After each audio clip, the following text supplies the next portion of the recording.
All right, we're back. Judd'z Budz, 199. We're not doing jersey numbers anymore. We just decided 12 seconds ago. As again, I'm just gonna keep saying as usual because who knows if we're actually gonna be able to commit to actually doing this every week. Anyways, as usual, Spokesy joined by my good buddy, Mr. At State of Hoppy. Hoppy, how we doing? We're alive. We're going past fail today. Hey, that you know what? I'm alive and the family's alive. Everyone's alive. So pass. Hey, we like that. I didn't almost fall asleep at my desk before the show, so I mean that's a big win. I'll say that the one negative today, if we're going to be a Debbie Downer, is just it was quite the shock to the system. I work remote at all times, and not being able to turn on high school hockey at 11 a.m. was a big bummer after just getting fully accustomed to that last week. Aside from that, we're good. And I was so close to having both championship games nailed, but an overtime for Minnetonka over Rosemount spoiled that. I was going to say you're the state of hoppy. So I was going to ask you about the tourney. I saw just some clips, specifically the fucking, who was it? Was it Edina and who the Moorhead? Moorhead, yeah. The brawl, specifically the thing that sent me into, I was legitimately crying laughing, is right at the beginning of the brawl. Thank God whoever was filming zoomed out just in time. The brawl starts like one dude on Edina versus 12 dudes on Moorhead, but the ref comes in out of fucking nowhere and literally does a flying spear and tackles like 5 people. I was in tears. Like it was, he was flying in, but looked like it was another, once again, I mean, no one does it like the state of Minnesota. Looked like another eventful week for the tourney. It was, and it largely good hockey too. I mean, there's always a couple of games in the quarters that aren't good, but like some of the better games we've seen in a while, and it was different this year too, because most years there's a lot of like household names, guys that you know are primed for like big D1 commits in the next couple of years or already have them in place. And there's a lot of guys that are like really good players, but none of them that are quite on that level. Like usually you can like point at Edina and be like, yep, these 3 kids are going to the Gophers and wherever. Like didn't really have that this year, aside from like obviously Joey Cullen is a freak. But it just not on the same level, at least that we've seen in the past. But the championship games, I don't think there's ever been a better championship Saturday. The Warroad Hibbing game was unhinged, but also just a sick comeback for Moorhead against Minnetonka. I think they were down by 2 with give or take 6 minutes left in the game. Bring it all the way back, end up winning in overtime. But the Warroad one, it was, I don't know, man. That was probably the most fun I've had watching a high school game in quite some time. Yeah, I mean, again, I obviously out here don't get to experience anything remotely close to that. You get the bean pot? I do have the fun, again, just in my opinion, the funniest tournament on the face of the earth. We'll do the hot dish. It's so funny to me. It's like, oh, it's huge. It's one of the biggest hockey tournaments the city of Boston has. It's like, well, who's in it? Just everyone from Boston. That's about it, though. The furthest we branch out is Harvard. Like, wait, what? Actually, no, Lowell. Sorry, Lowell. Lowell gets an invite, but they were not taking part in the Final Four there, obviously. And I also just wanted to mention, because one of our boys, Dylan Laux, posted to you an article for the hockey writers, and I mean, it was like, this is why we call it the state of hockey, where Saturday night, that fucking it was at the Minnetonka Moorhead, drew 19,648 fans, which was more than every single NHL game on Saturday. And it's just like, it's just don't have more tickets because they turn people away. It is different. And yeah, that's the point that we try and make every year, right? Like I usually am there. This is the first year in like 15 years that I didn't go. And it's always just, here's how many fans there are. Make some kind of post about how Texas and Colorado apparently have better hockey than us. So I don't know. It is wild that people think that like, oh, the Wild haven't won a Stanley Cup, so you can't be the state of hockey. It's like, Bitch, how many Minnesotans are on all of the other teams that are winning these Stanley Cups? Great. How many Colorado natives are there? Shut the fuck up. Like, the end of conversation. Yeah, no, it's just like, I mean, it is so cool, obviously, for those kids, but like, it's just an unbelievable spectacle. I feel like more often than not, the hockey is always just somehow it delivers every time. So I always just love seeing the clips, and obviously, you know, I've talked about this. I have to fucking finally make it out there one of these days, or one of these years, not days. It doesn't really make sense. So shout out to everyone. I gotta tell you though, I am becoming such a fucking loser. Like, I'm so soft now, where like the second that Moorhead goal went in, I was like, oh, I feel bad for the Minnetonka kids. At the same time, that's gotta be, I mean, you know, or probably Brink, who we'll talk about soon. Who's a Minnetonka kid? Yeah. Like, hey, well, he is one of the better kids that I've had the pleasure of watching live at the tournament. Him as a sophomore playing for Tonka was just a treat. Yeah. And I will never forget Casey Middlestat playing high school hockey, and then 6 months later, the Buffalo Sabres like, nah, he's ready to go. Yeah. No, was it 6? No, it was literally the next season. He went from high school hockey to NHL. No, he didn't. Casey Middlestat played for the Gophers. You know that, right? Oh, that's right. He did do 1 year, didn't he? Yeah. Which he still should have stayed. Still was. Buffalo was like, no, we're going to win now. We're ready. You know what we're going to do? We're going to ease play it. Like, wait, hold on a minute, dude. And here we are. They might make it. They might make it this year and do some damage. Oh, they are going to. And we will talk about, just an incredible Sunday slate. Oh, my God. That was a lot of fun. But yes, that came off the heels of, again, my annual holiday celebrated by so many Minnesotans, the state hockey tournament. Coolest shit in the world. I love that. God, it's so fucking sick. But yeah, days you'll have to come. I know. One of these years, dude. But I mean, before we get specific with the Wild, and I mean they're part of this, one of the better, if not the best, slate of Sunday games we've had in a very long time. The NHL. Holy shit, was Sunday fucking awesome. I mean, obviously, the one that takes the cake was that absolute mutant fest in Buffalo, the Buffalo Sabres, Tampa Bay Lightning. But I mean, the Wild Avs game, unreal. Bruins-Pens game, unreal. And I mean, even as the night went on, there were a lot more really good games. I mean, the Oilers-Vegas game was, I mean, it almost went to script, except Edmonton didn't lose. But I mean, there were a bunch of games on Sunday, but the hockey was just so good all day from start to finish, which started at 2:00, which was, or 2 p.m. Eastern. We got to talk about it too, because I know other people have talked about this prior to now, but it is funny how Nathan McKinnon can take a penalty at the end of that overtime and still participate in the shootout. Meanwhile, Friday night, God, that messes with me so much when they shift to Thursday, Friday night, Charlie Stramel is sitting in the penalty box watching the shootout take place, which, not a big deal. 3 shootout wins in a row for the Gophers. Which, whoa, I didn't know they were allowed to do that. Card. Did not know they were allowed to do that.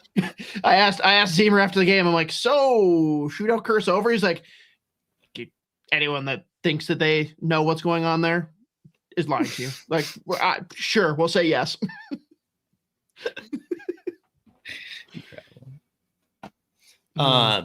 But I mean, let's just get into this Tampa Bay Lightning versus Buffalo Sabres match. First of all, just as an aside before anything, outrageously funny because I watched on the Sabres broadcast. The fact that they had Logan Stanley in the booth, like for the second period, and he's wearing an assassin sweater. And you could just tell he's sitting there like shaking. There's nothing he wanted to do more than be on the ice and just do something. Just do anything. He would have rathered be on the ice in Colorado, Minnesota. Let's be honest. Oh, yeah, totally. Thrill was there. But either way. It is. That's immediately where people are going online too. It's just like, this game is happening before us and Logan Stanley is up watching from above. Like, just imagine. I mean, it was just so good. But just in case anyone here was under a rock listening, 8-7 Sabres win. The game, I mean, from start to finish, It was just they're just beating the shit out of each other. But Buffalo goes up 3-0.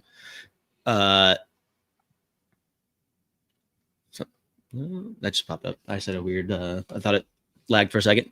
Corey Perry back in Tampa, their only addition, really comes back, makes a 4-1, and then Tampa just didn't stop scoring. They go up 5-4, 6-4, and then Buffalo just turned it on again, and they end up pulling it out 8-7. There was a total of 57 pims for the Lightning, 45 pims for the Sabres, couple Gordie Howe hat tricks.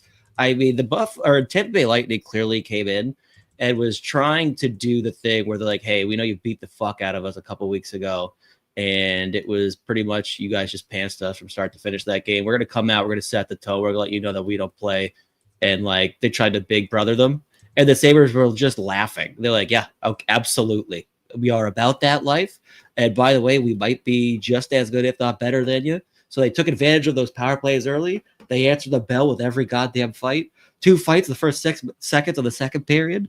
And then when Tampa Bay just starts going off, they're chirping after every goal once they start scoring. And Buffalo was just like, that's fine. We'll come right back. And it was one of the best hockey games I've ever seen in my life. It just nonstop entertainment, start to finish. It was beautiful. And I got to tell you, I'm not afraid to bet. I am in love with the Buffalo Sabres. This team fucking rules, especially Zach Benson.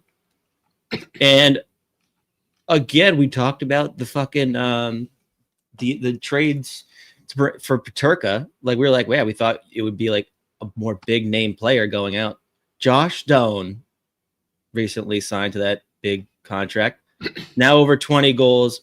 His fucking zone entry, was it the first goal or the second goal? Or maybe it was actually the third goal. I don't even remember. But he just came in and absolutely fucking bodied.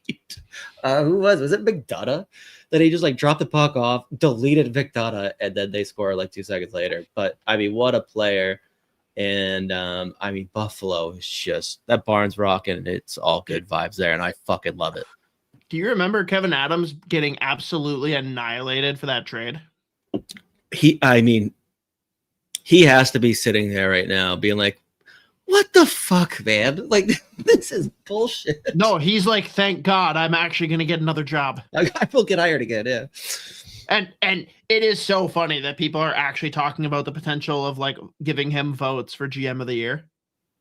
Yeah, that would rock great bit. So hard. Great honestly, bit. That might be the peak Buffalo Sabres moment, is their GM wins it after getting fired. I'm all in. Yeah, great bit. Love the bit. I would vote for him. I would vote. Yeah, that. And we have to comment on it because I don't know if you knew this piece, Z, but you're gonna freaking love it. Where's the Sutor comment? I'm trying to find it. Maybe Mateo will beat me to it. The one that created the ruckus. Well, yeah. So he's the one that created the ruckus, but he's also the weirdest case of a journeyman, quote unquote, ever. He played for a Madison AAA team, because I know his dad has roots there. Then he played in Moorhead for a year. Now he's in Edina. He's the rat in the middle of it, stirring this all up. And I got to go back and rewatch the tape, but I'm pretty sure he was never the one that went into the corner. No, I don't believe so. Also, very funny to be in high school and have someone call you a suitcase. Basically, that's insane. I just make. This kid's in high school. He's played everywhere. Suitcases get traded, I guess, so it's a little different. But I didn't have a better term. It's very good, though. I like it. It's very funny. It's very weird to see, because how do you end up in Moorhead when? Let's be real. Ain't no chance. Daddy Sutor was up there. I couldn't tell you. Shipped him up there. Shipped him up to a billet family or something. Sure. I don't know. It's an interesting dynamic, but. We can shift back. So obviously Tampa Buffalo, this is a big one, not just because it was a very fun game, but this is the Atlantic, is it not? Mm-hmm. Do you see anyone else contending with the two of them? No. Steve Yzerman did do some pretty nice work at the trade deadline, but I give him half a pass, though, to be honest with you. We'll talk about that. Maybe. No, I think again, like you said, it's Tampa and Buffalo for the Atlantic, but I think there's a clear delineation of top 3 teams in the East, and Buffalo's in that conversation now. In a lot of games, they might be them. And it has to be said, just so that we've said it, Tampa Bay will lose in the Stanley Cup final. What a mistake they made. What a mistake they made. Maybe they just want to be there. Yeah. Wait, fair. what if Corey Perry gets benched for the final? Does that then remove the juju? No, it's just the stinks there. Okay. Gotta respect the hell out of him though. I mean, he was almost leading LA in scoring. Like, I mean, this guy I can't believe LA doesn't want to be in the cup final. Like, no, we want to win it. Like, okay, sure, buddy. Actually, did not mind their deadline for a team that's like, I don't know really know what they're up to, but just a couple more things on the Tampa Bay Buffalo game. I don't know why it was one of my leading takeaways from the game. I'm fucking very happy for Jason Zucker. I was kind of worried that he would be a piece they dangle out to like bring in some forward or whatever, but I don't think he's a dangle piece anymore though. No, right? he's that's what I mean. And like puts up goals number 18 and 19 on the year, like 3 points in that game. And he's just like, I love the guy. And it's nice to see him produce and be a big part of that team. And like, I mean, they've got just like it's a team full of like nasty young players. They play a very fun style to watch, obviously, but they've also got some vets that are just like, I like that guy. And Jason Zucker is right there. I mean, at this point, Alex Tuck, very much a vet. And it looks, you know what? People keep talking that they're going to re-sign him. I don't really know how they're going to do that, but even if they use him as their own rental, I think that's the right move. I think that's the right move, unless they can talk him into a lower contract, because that's just not going to age the best. But I mean, speaking of that, Utah is making headway, and they think they're going to extend Schmaltz, so maybe they're in the same freaking boat. I don't know. An interesting question that came up that I'm not quite sure where I stand. It's intriguing though. Merrick is pretty firm. Or no, was it Merrick or was it? No, it was Friedman actually. I'm flipping shows. Friedman has Rasmus Dahlin in his top 5 defensemen. Mm-hmm. I'm like right on that edge. Like he's right in that like he's there 5 to 8 conversation for me. Mm-hmm. Oh, absolutely. I would probably lean him too. Like I love Rasmus Dahlin. Let's be clear. It's just like there are so many good defensemen right now. Yeah, no, there's a lot of very young, very fun team, man. At this point, and like he's been in the league so long, you're like, this guy's got to be what, 29, 20? Like, nope, he is like 26, like 35 years old. That's crazy. Yeah, no, he is. I mean, he's also again putting up a Norris caliber year. There's a couple young guys that are just putting up ridiculous seasons. Him, Sider, ridiculous fucking year at Detroit. But yeah, no, Rasmus Dahlin fucking rules. And I mean, just a couple of those young D-men in Buffalo too. Samuelson's having a ridiculous season. I love that kid. I was really hoping that they would like, before Adams got fired, I was like, if they're thinking about moving on from him early, any team would be foolish not to take a flyer on that. Yeah. Power again, like Power and Byron, both guys that were heavy rumors to be out like early on in the year when things weren't going well. They're both having big time years. Well, I heard Byram, they have no interest in moving out. If either of them, it would have been Power, but like that would have been a mistake. How do you do it? I don't know what the actual return was, but it sounded like if the whole Rako thing actually happened, like the joke was like they wouldn't have an AHL team anymore. Yeah. Yeah, like, no. We talk about how like Bill Garin should just literally trade the state of Iowa for something. Yeah. Yeah, no, that one we'll have to do a dive into that whole fiasco in a bit when we get to the deadline stuff. God, that fucking hockey game, my God. It was just like at no point in that game was it like boring. Like that was it like a 10-second period of that game where I was like, all right, that was fun for a little bit, but now we're back to like regular hockey, whatever. Like, it was just chaos from start to finish. It was incredible. Brandon Hagel only gets a 5K fine for just like mugging everyone. He also punched Kritz's face directly into the fucking ice, by the way, before he like mugged Dahlin. Hagel's nuts. And people are very mad at me because I tweeted Hagel quickly becoming the biggest douche on the planet. I meant that lovingly because I love Brandon Hagel. But like some of the shit can't read it the right way. No, I know. Which all the people mad at me in their defense, all I said was just quickly becoming the biggest douche in the world. Like I didn't put anything else into it. But like I meant that lovingly. because what a goddamn player. But he's just like a psycho. I was like, oh my God. He's trying to beat the shit out of everyone. And then it also made me think, Rasmus Dahlin has somehow made like 11 different people just go full snap show in the past couple of years. Mm-hmm. Matthews cross-checked him in the face. Brad Marchand stole his helmet and then broke it and then threw it. Then this whole thing with what's his face, Hagel. There's been like a couple others this year. Malkin too, dude. But that like, then trying to chop his head off. But that should also be graded on a curve if we're being like really fair. Like the wires cross rather quickly for one of Evgeny Malkin. So and like Brad Marchand. Yeah. Yeah. The fact that he was able to get Austin Matthews suspended one time, that's incredible. At an outdoor game. Just cross-check directly in the mouth. Like Rasmus Dahlin is just making people go full snapshot. God, the kid rules. What a goddamn hockey And player, he just deletes people. Oh God, he throws some massive hits. God, he's awesome. Just trying to think if I had anything else on that Buffalo Tampa game before I wanted to actually move on. I already said it, but like Zach Benson, he has to be next on their list of guys to lock up long term. The things that he does that just like kind of go under the radar sometimes, like I think it was on the Sam Carrick goal, maybe, but he made such a nice play to just like get absolutely drop the puck off, and like Carrick had like just a lane to the net, nice little finish. Also sneaky, that was a nice little pickup. I like Sam Carrick. But he is just so good. And he does so many little things, and everyone that was doubting the size thing, the only reason he went to like 13? Yeah, fucking I didn't. 13. Yeah, sorry to bring it up. But what a fucking hockey player he is. And I love that him and Connor Geekie were going at it for a little bit there, because like Geekie absolutely deleted him, no penalties, like 17 feet away from the puck. Benson just gets up laughing and just chops the shit out of him. But like they also played together in Winnipeg, so wasn't like there was actually blood there, but they're both just like laughing, and I was like, this is the best hockey game ever. I love this shit.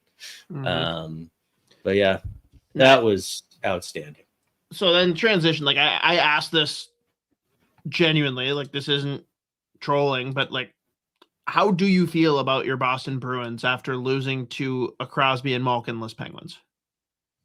Yeah, I mean, it was a brutal showing and a lot of the same shit that we've seen from this team. I was happy they didn't move out any big. The only big move that I would have been okay with is if they made some kind of a play for Robert Thomas. I think that Robert Thomas for me should be, if there's any way that they can get him back in that deal. Yeah, maybe. Would you be okay with that?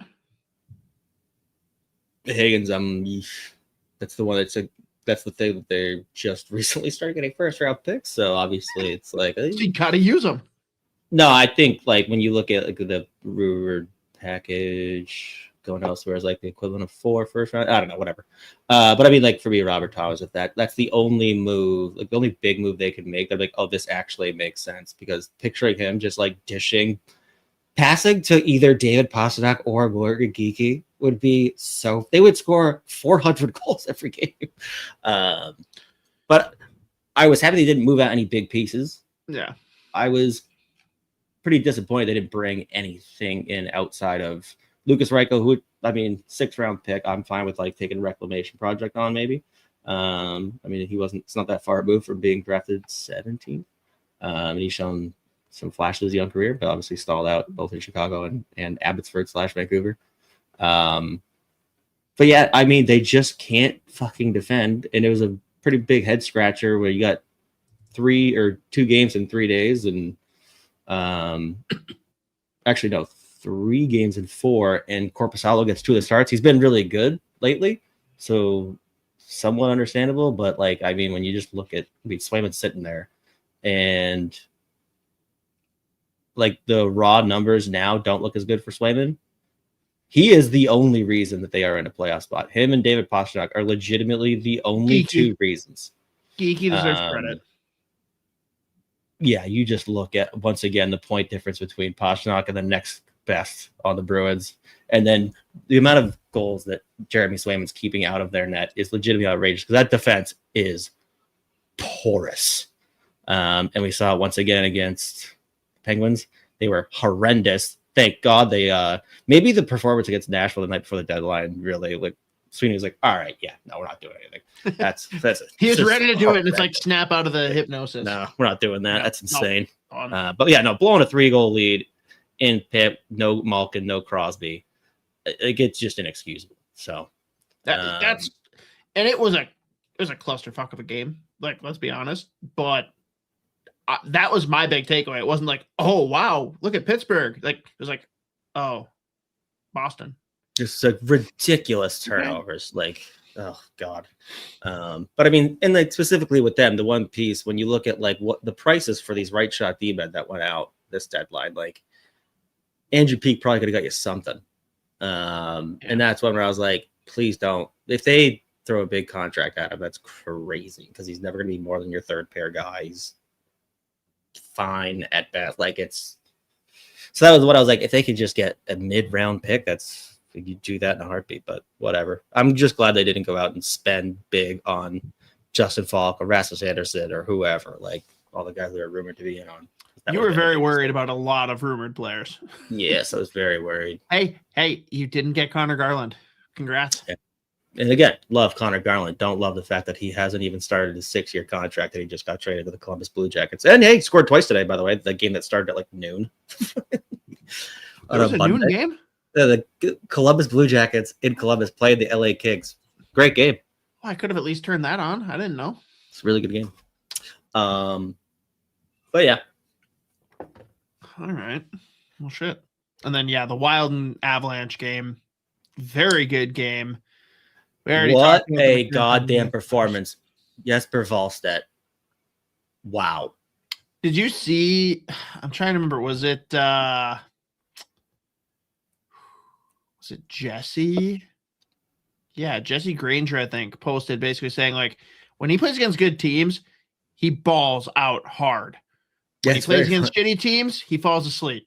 Like, that means this kid absolutely has, like, all-star potential. Still got some shit to figure out, but hey, he's young. He literally just graduated from U23 prospect status. Mm-hmm. He will not be in our next rankings. Correct. So. But yes, he's again, if he gets traded, it better be because we're getting a 1C. Right. Yeah. A real 1C, which everyone that listens to us knows what that means by now. Mm-hmm. That Wild Avs game, a fucking awesome game. Again, brutal to lose in the shootout, but I mean, it was from again another game, start to finish, A+. I still am confused about. Did they ever change that goal from Boldy to, or from Korea? I swear, I've tried to slow it down. I actually couldn't tell. I legit couldn't tell. I think most of us are under the belief that it was Boldy, but then Boldy points right at Caprizov, and like I feel like that's what they're going to lean on. They're like, no, Boldy said who it was. Wasn't him. It looked like it did hit his stick, and then I tried to freeze frame it, and it did go past Boldy's stick, but it still looked like it touched it. Like it definitely went in off. Who was that? Burns. I forget who the defenseman was, but it looked. I don't know. Whatever. Doesn't matter. But how about Nico Sturb heard everyone talking shit, saw Minnesota bring in McCarron and Foligno and Fabry. He's like, oh, you think I'm not going to be in the lineup? Hold on.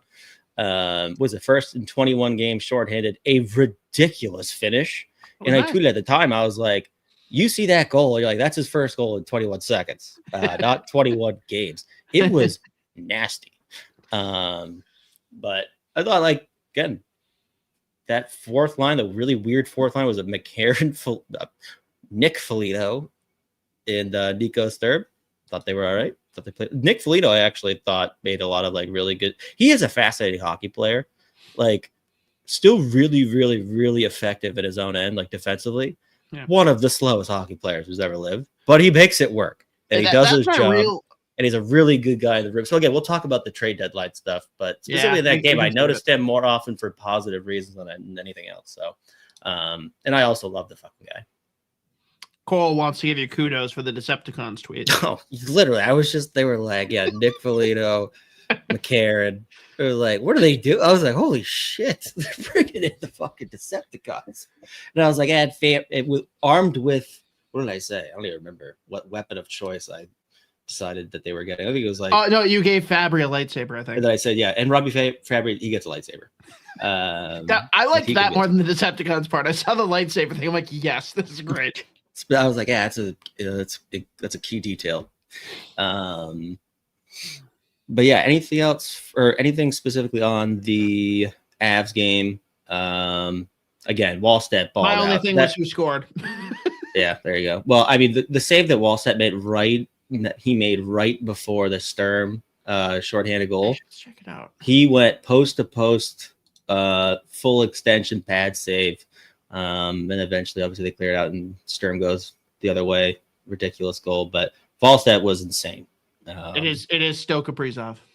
Yeah, no, I do think it somehow missed Bully's stick. I thought it hit it, but I know it's when it freeze they did go past it. Kaprizov officially sets a new Minnesota Wild team record with 221 goals. You're really going to beat that to death. We'll see how long I can keep it going. It's going to take a lot of willpower. I already hate myself for it. So if that makes anyone else feel better. Like I'm not proud of it, but I'm stuck. I got no choice. I made the first post. There will be subsequent posts. We're committed to the bit now. And it's literally going to be a copy paste, and I'm just going to swap out the number. Yeah. Cam Myers. I refuse to like a guy who goes after Zuki and flop all over like a Stars player. I believe this is a targeted shot at one Michael McCarron, who we were thrilled we sent a second round pick away for. Yeah. Again, we'll talk specifically about the whole like him and the deadline, but like again, and we talk. Cam, as always, super chats. You're the hero. Well, I was gonna say we talked about this last week. I mean, outrageously funny that like the first quotes from the Wild locker was, "Yep, honest player. We like the guy," and then apparently Zuccarello was like, ooh, like shook his hand at him. He's like, "Your hand good now? Like, what's the deal there?" I mean, again.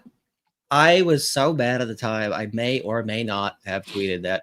How do you not retire after you do that? I may or may not have said that, but outrageously funny that he actually went down the tunnel. Going down the tunnel is the funniest move. The They're like, get the fuck back out here! Like, get in the fucking box. So funny. Just straight up Peter Griffin holding his knee, like,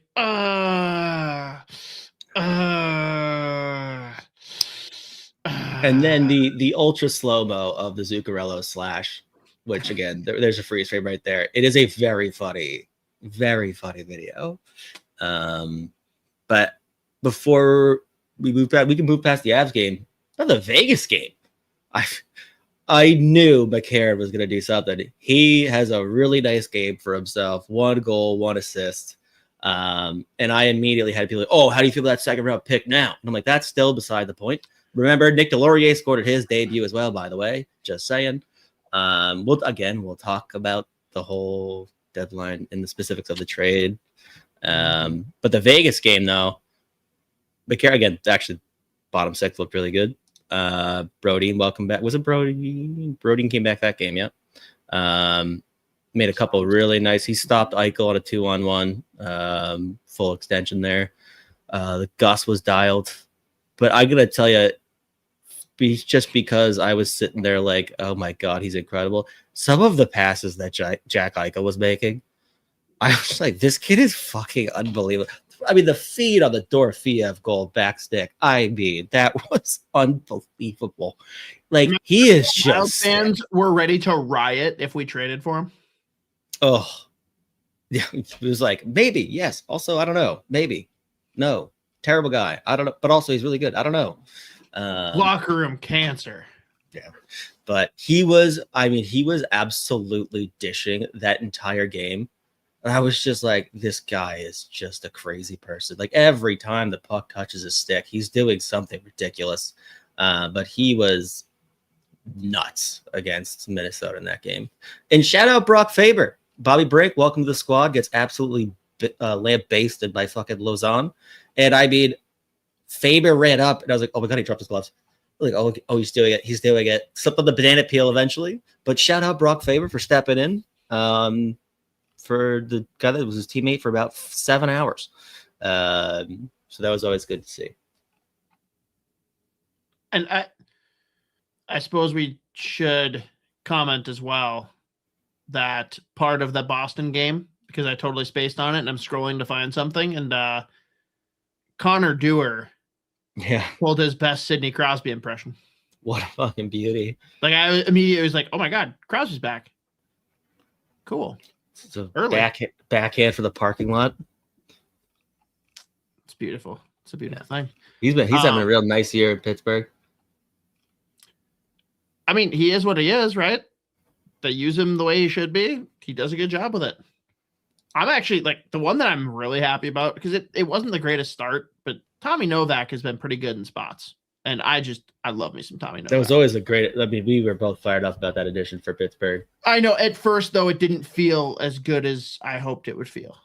If that makes sense. Part of that when he got there, it was the stink of how bad that team was. Yeah. But yeah, no, he's a good player. Just a silent assassin. He's been really good. Trying to think if I had any other wild game stuff. I don't think so. So we can probably just do Minnesota trades. Let's do Minnesota trades. And I think we have to start because people got so up in arms over it. And I'm still just going to be a bitter, petty bitch for a second. People need to just like get over the Jurochek trade as fast as humanly possible.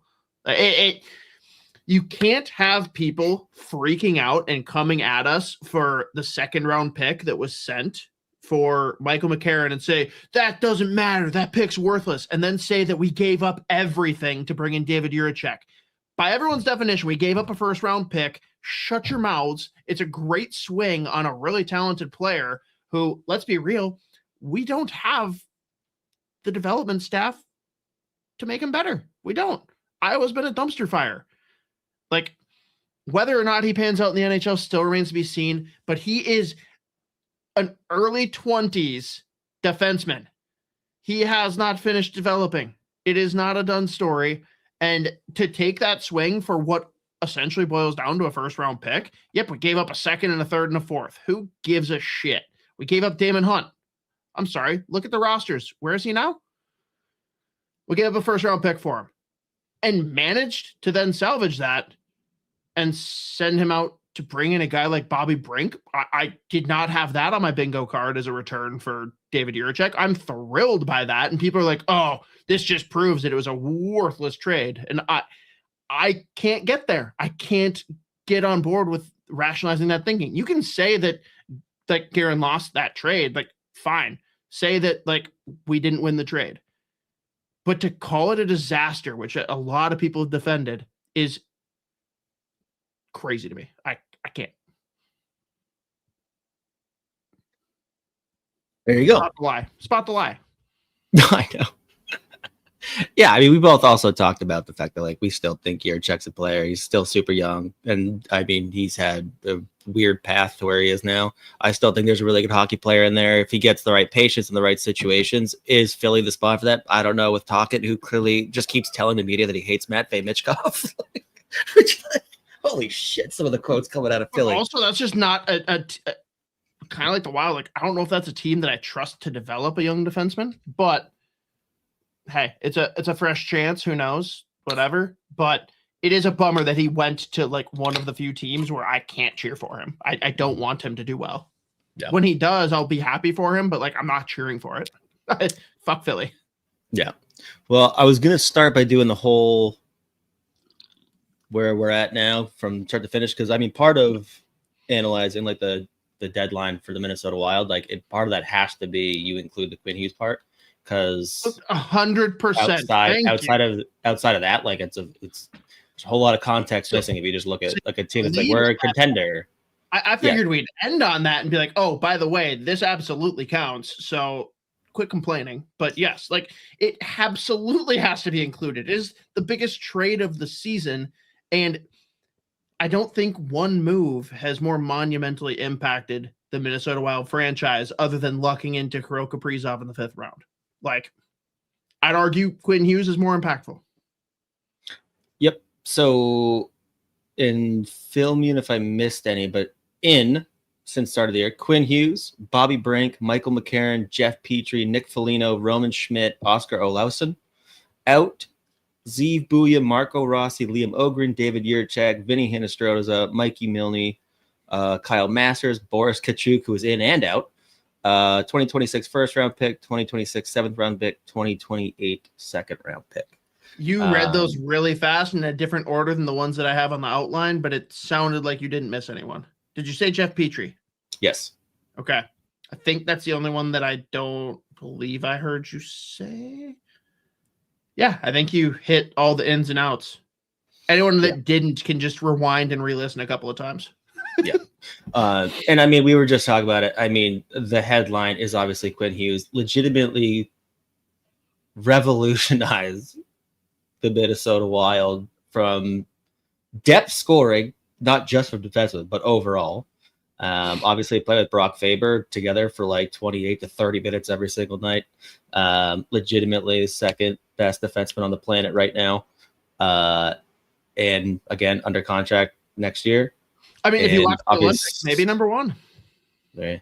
I still think he's number 2, but like, is he on another level now? Yeah. And he's been absolutely incredible since day one of him arriving in Minnesota. Obviously, part of that, you part ways with Zeev Booya, Marco Rossi, Liam Ogren. And like we said right when this trade happened, right now, the biggest piece of that was going to be the Marco Rossi thing, which is why we've been talking about filling that top 6 center role for a little bit. But at the same time, a guy like Quinn Hughes becomes available, you move those pieces. You do that trade every single day. And I really hope Booya, Rossi, and Ogren are amazing in Vancouver, have great fucking careers if they're there forever or they're not. Wherever they go after this, I hope they have long, successful careers. Let's do more positive stuff about Bobby Brink and Yurchak trade, though. All right, we can do that first. If you're going to part ways with David Yurchak, we said this a couple weeks ago as well, and I think Russo had talked about this over the past month or so. Like, he was always wondering, Nashville was really, really in on Yurchak when the Wild traded for him. They were also there. It was like, maybe you try to recoup a high pick as a separate deal, or maybe, again, he's like a sweetener for whatever. I'll tell you what, though, if he's going to part ways, you'll get a draft pick. Bobby Brink's about as good of a fit when just given the age, where he's at in his career, the fact he's a Minnesota kid, obviously, pending RFA. I don't know, dude. I love Bobby Brink coming back the other way. A guy that can step right into your lineup. Oh yeah, that got a lot of traction. I actually love that. I honestly want to believe that he deliberately did that to basically tell all of Bobby Brink's friends, fuck you, don't ask him for tickets, because now I have gone public saying he can't. Like, now they're all gonna be like, I'm not gonna fucking ask him. God damn it. Yeah. Like, I think Bill Garin just did him a huge freaking favor. We'll go with that. That's how I'm gonna view it. But Bobby Brink, he's a fucking awesome player. And I mean, no one. Well, he wasn't very good in college, was he? Yeah.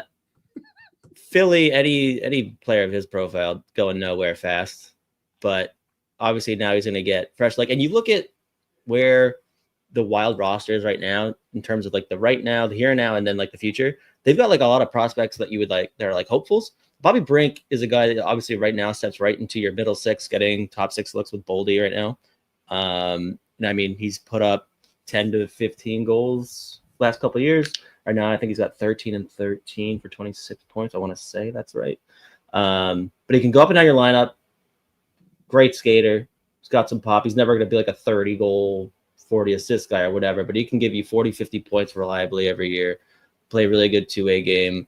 And just fits the style that they want to play. So if you're going to tell me that you part ways with David Yurchak, who you're hoping can be a top 4 defenseman, and you aren't sure, the skating's been a problem. There's been issues with the development as far as like the situation here in Minnesota. If you can parlay that into Bobby Brink coming back the other way, I love that for Minnesota. So I was very, very happy with the way that ended up. Yes, they gave up a lot of like quantity to bring him in.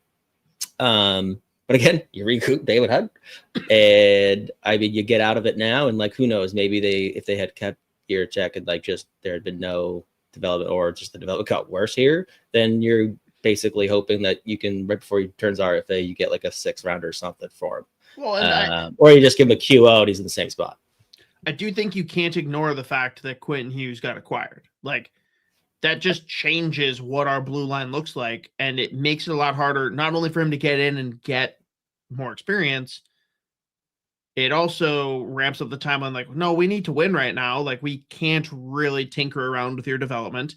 And his spot's kind of like, he's there to be a second power play guy, to be a guy that can rip it from the point. And when you've got, like you said, Hughes and Faber playing half the game, and then you're going to have Brodin and Spurgeon playing another good chunk of the game, it's like, you're really not going to get to utilize him in the way that you would hope, if he even becomes what you hope he would become, right?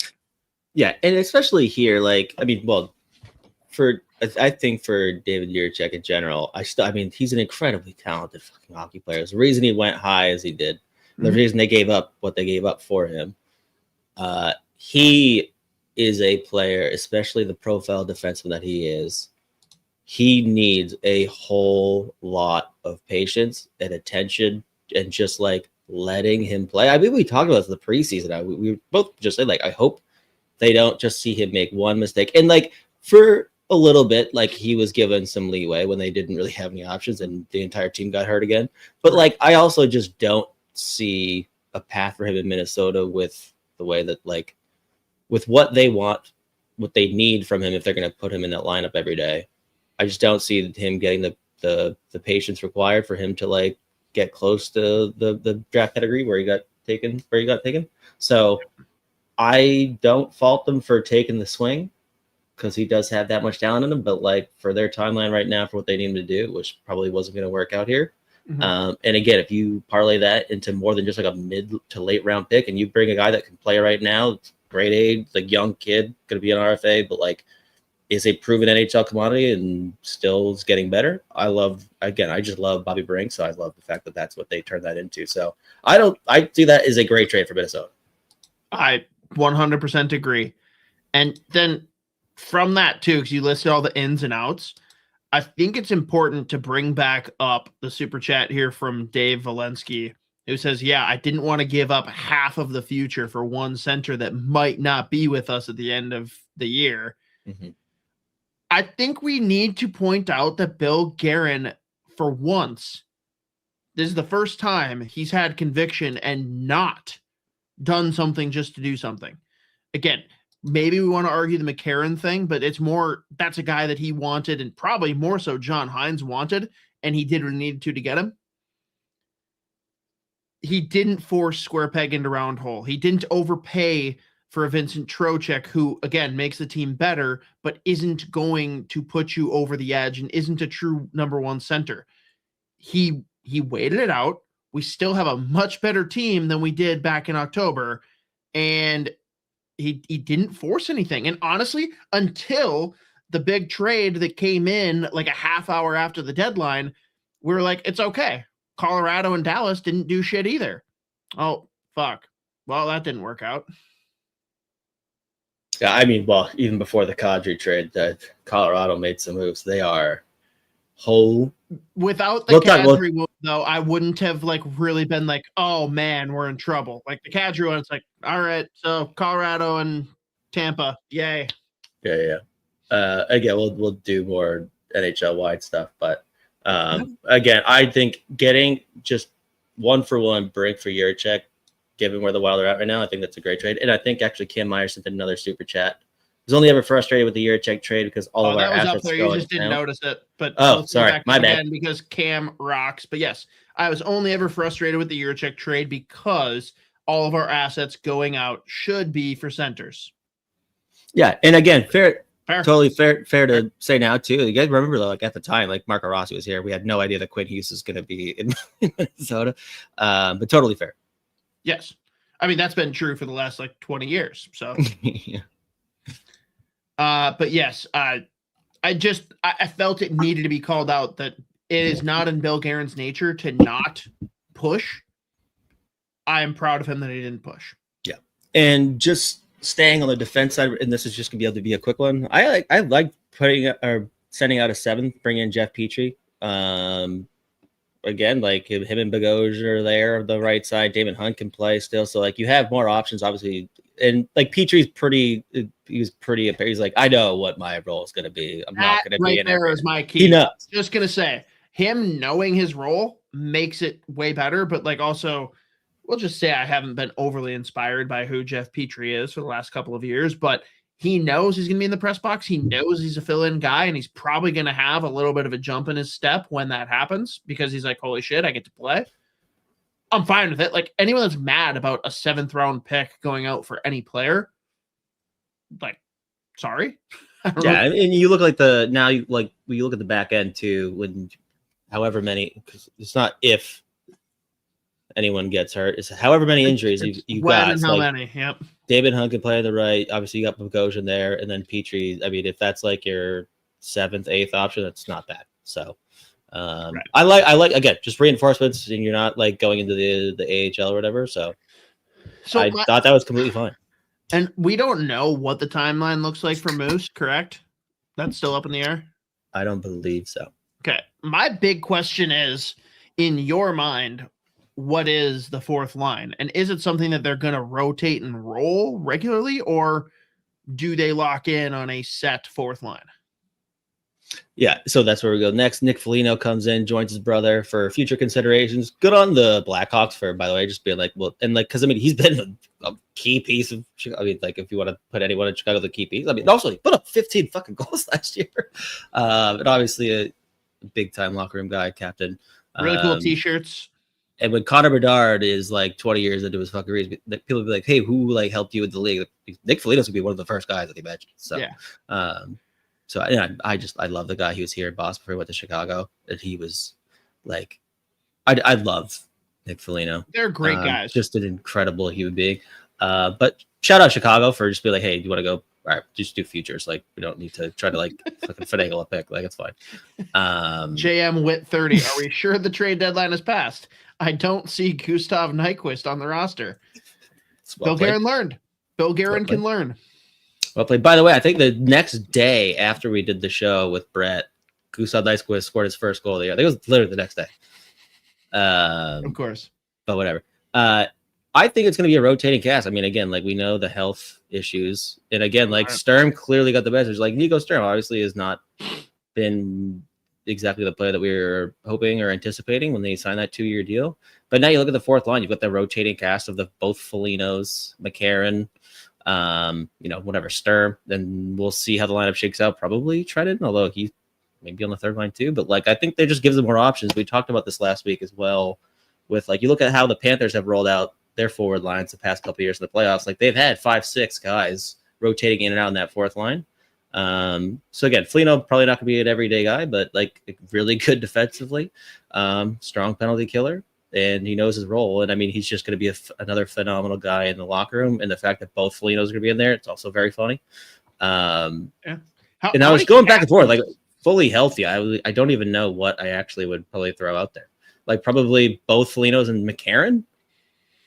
I think that's what everyone expects. But like, then it goes back to what you said earlier. Like, how scared are you going to be when they're out on the ice if they get caught by anyone with speed? Because they can't move. Marcus, go. Hopefully you can skate full speed again. I don't know. Or Trenton, you're out there now on the 4th line and just go full pelt. Because that guy, by the way, I was like, Trenton might get drug test after this Vegas. 4th line. I was like, Trenton might. I thought he was going to get drug tested after the Vegas game. He was flying around. Of all of the players who like fans have turned on so decisively, and like, hand up, I'm not going to sit here and say that I was stoked on the Trennian signing. I'm not going to say that I was like a defender of him in his first year. It wasn't good, but everyone needs to be looking around and like, oh, wait, yeah, he kind of matters, and he could be a big piece of this in the postseason now that he's got his legs under him. Yeah, and Thomas brings up a good question. All healthy, which apparently doesn't happen here. Yeah, Tarasenko, it's tough to imagine, but like it might be And actually, I think to Cole's point, a few comments later, it might be not just the fourth line, but like third and fourth line. It might be dependent aside from just like full health or whatever, but like who they're playing. Sure. Because you wonder where Bobby Brink's going to end up long term. And we talked about really hope he can make it work on the second line. Right. So then that puts Johansson down. And at that point, you've got or Zuccarello, I guess. Not happening. But I mean, you do have like plenty of you have plenty of options now on your third and fourth line. All healthy. It's going to be it's a good problem for John Hines to have, obviously. But I mean, we talked about bringing a guy like Bobby Brink. If he can play on that second line, then you're pushing guys that probably should be further down the lineup, even though Johansson's had an awesome year. I mean, who knows if he's going to stay healthy. He started awesome. It hasn't been as good of late, but yeah, it's funny too. Like he still will get his points, and they're just like, what do you do? It's like, oh, he entered the zone and dropped the puck. Okay, that sounds all right. Hey, clean zone entry, we'll take it though. I'll take the entry. Yeah, yeah, and I mean, you have to. It's tough to And also, we never even mentioned Robbie Fabry, who also was another guy to be in and out probably. So you have a whole lot of options. I think it's a good problem to have. If I'm going to sit there and try to make the lineup, if they're all healthy, it's fucking hard. Good problem to have. Because I mean, we've also seen it was like a month and a half where Tarasenko was, he was putting up goals again. And I think that's kind of been the story. It's like hot and cold. But I do think maybe it does depend on who you're playing, what the matchups look like. But it's tough. And again, good problem for Hines to have. We'll see how it goes. But my big question is going to be, what do they do at center? Are they going to they're going to do the Hartman on top and Yurov? What else can you do? I went and looked up all the time on ice numbers for all their forward lines. The underlying numbers with Yurov on that top line, regardless of who was on the wings, it's like him, Caprizov, Zuccarello, or him, Caprizov, Boldy. Ridiculous. I mean, Yurov's been really good. Like the underlying number as far as chances going, chances for, chances against.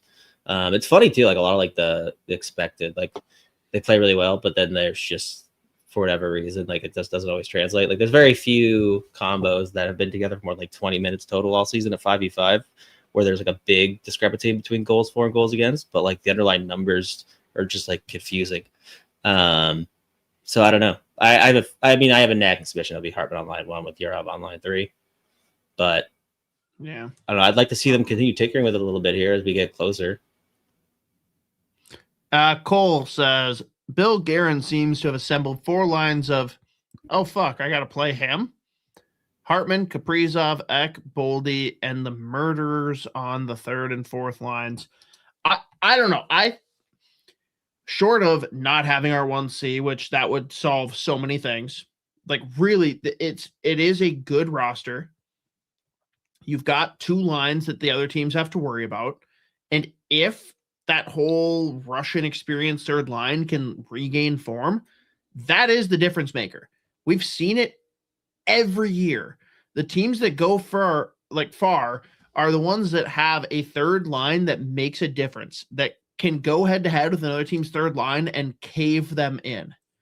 And I'm not going to sit here and say with confidence that we have that.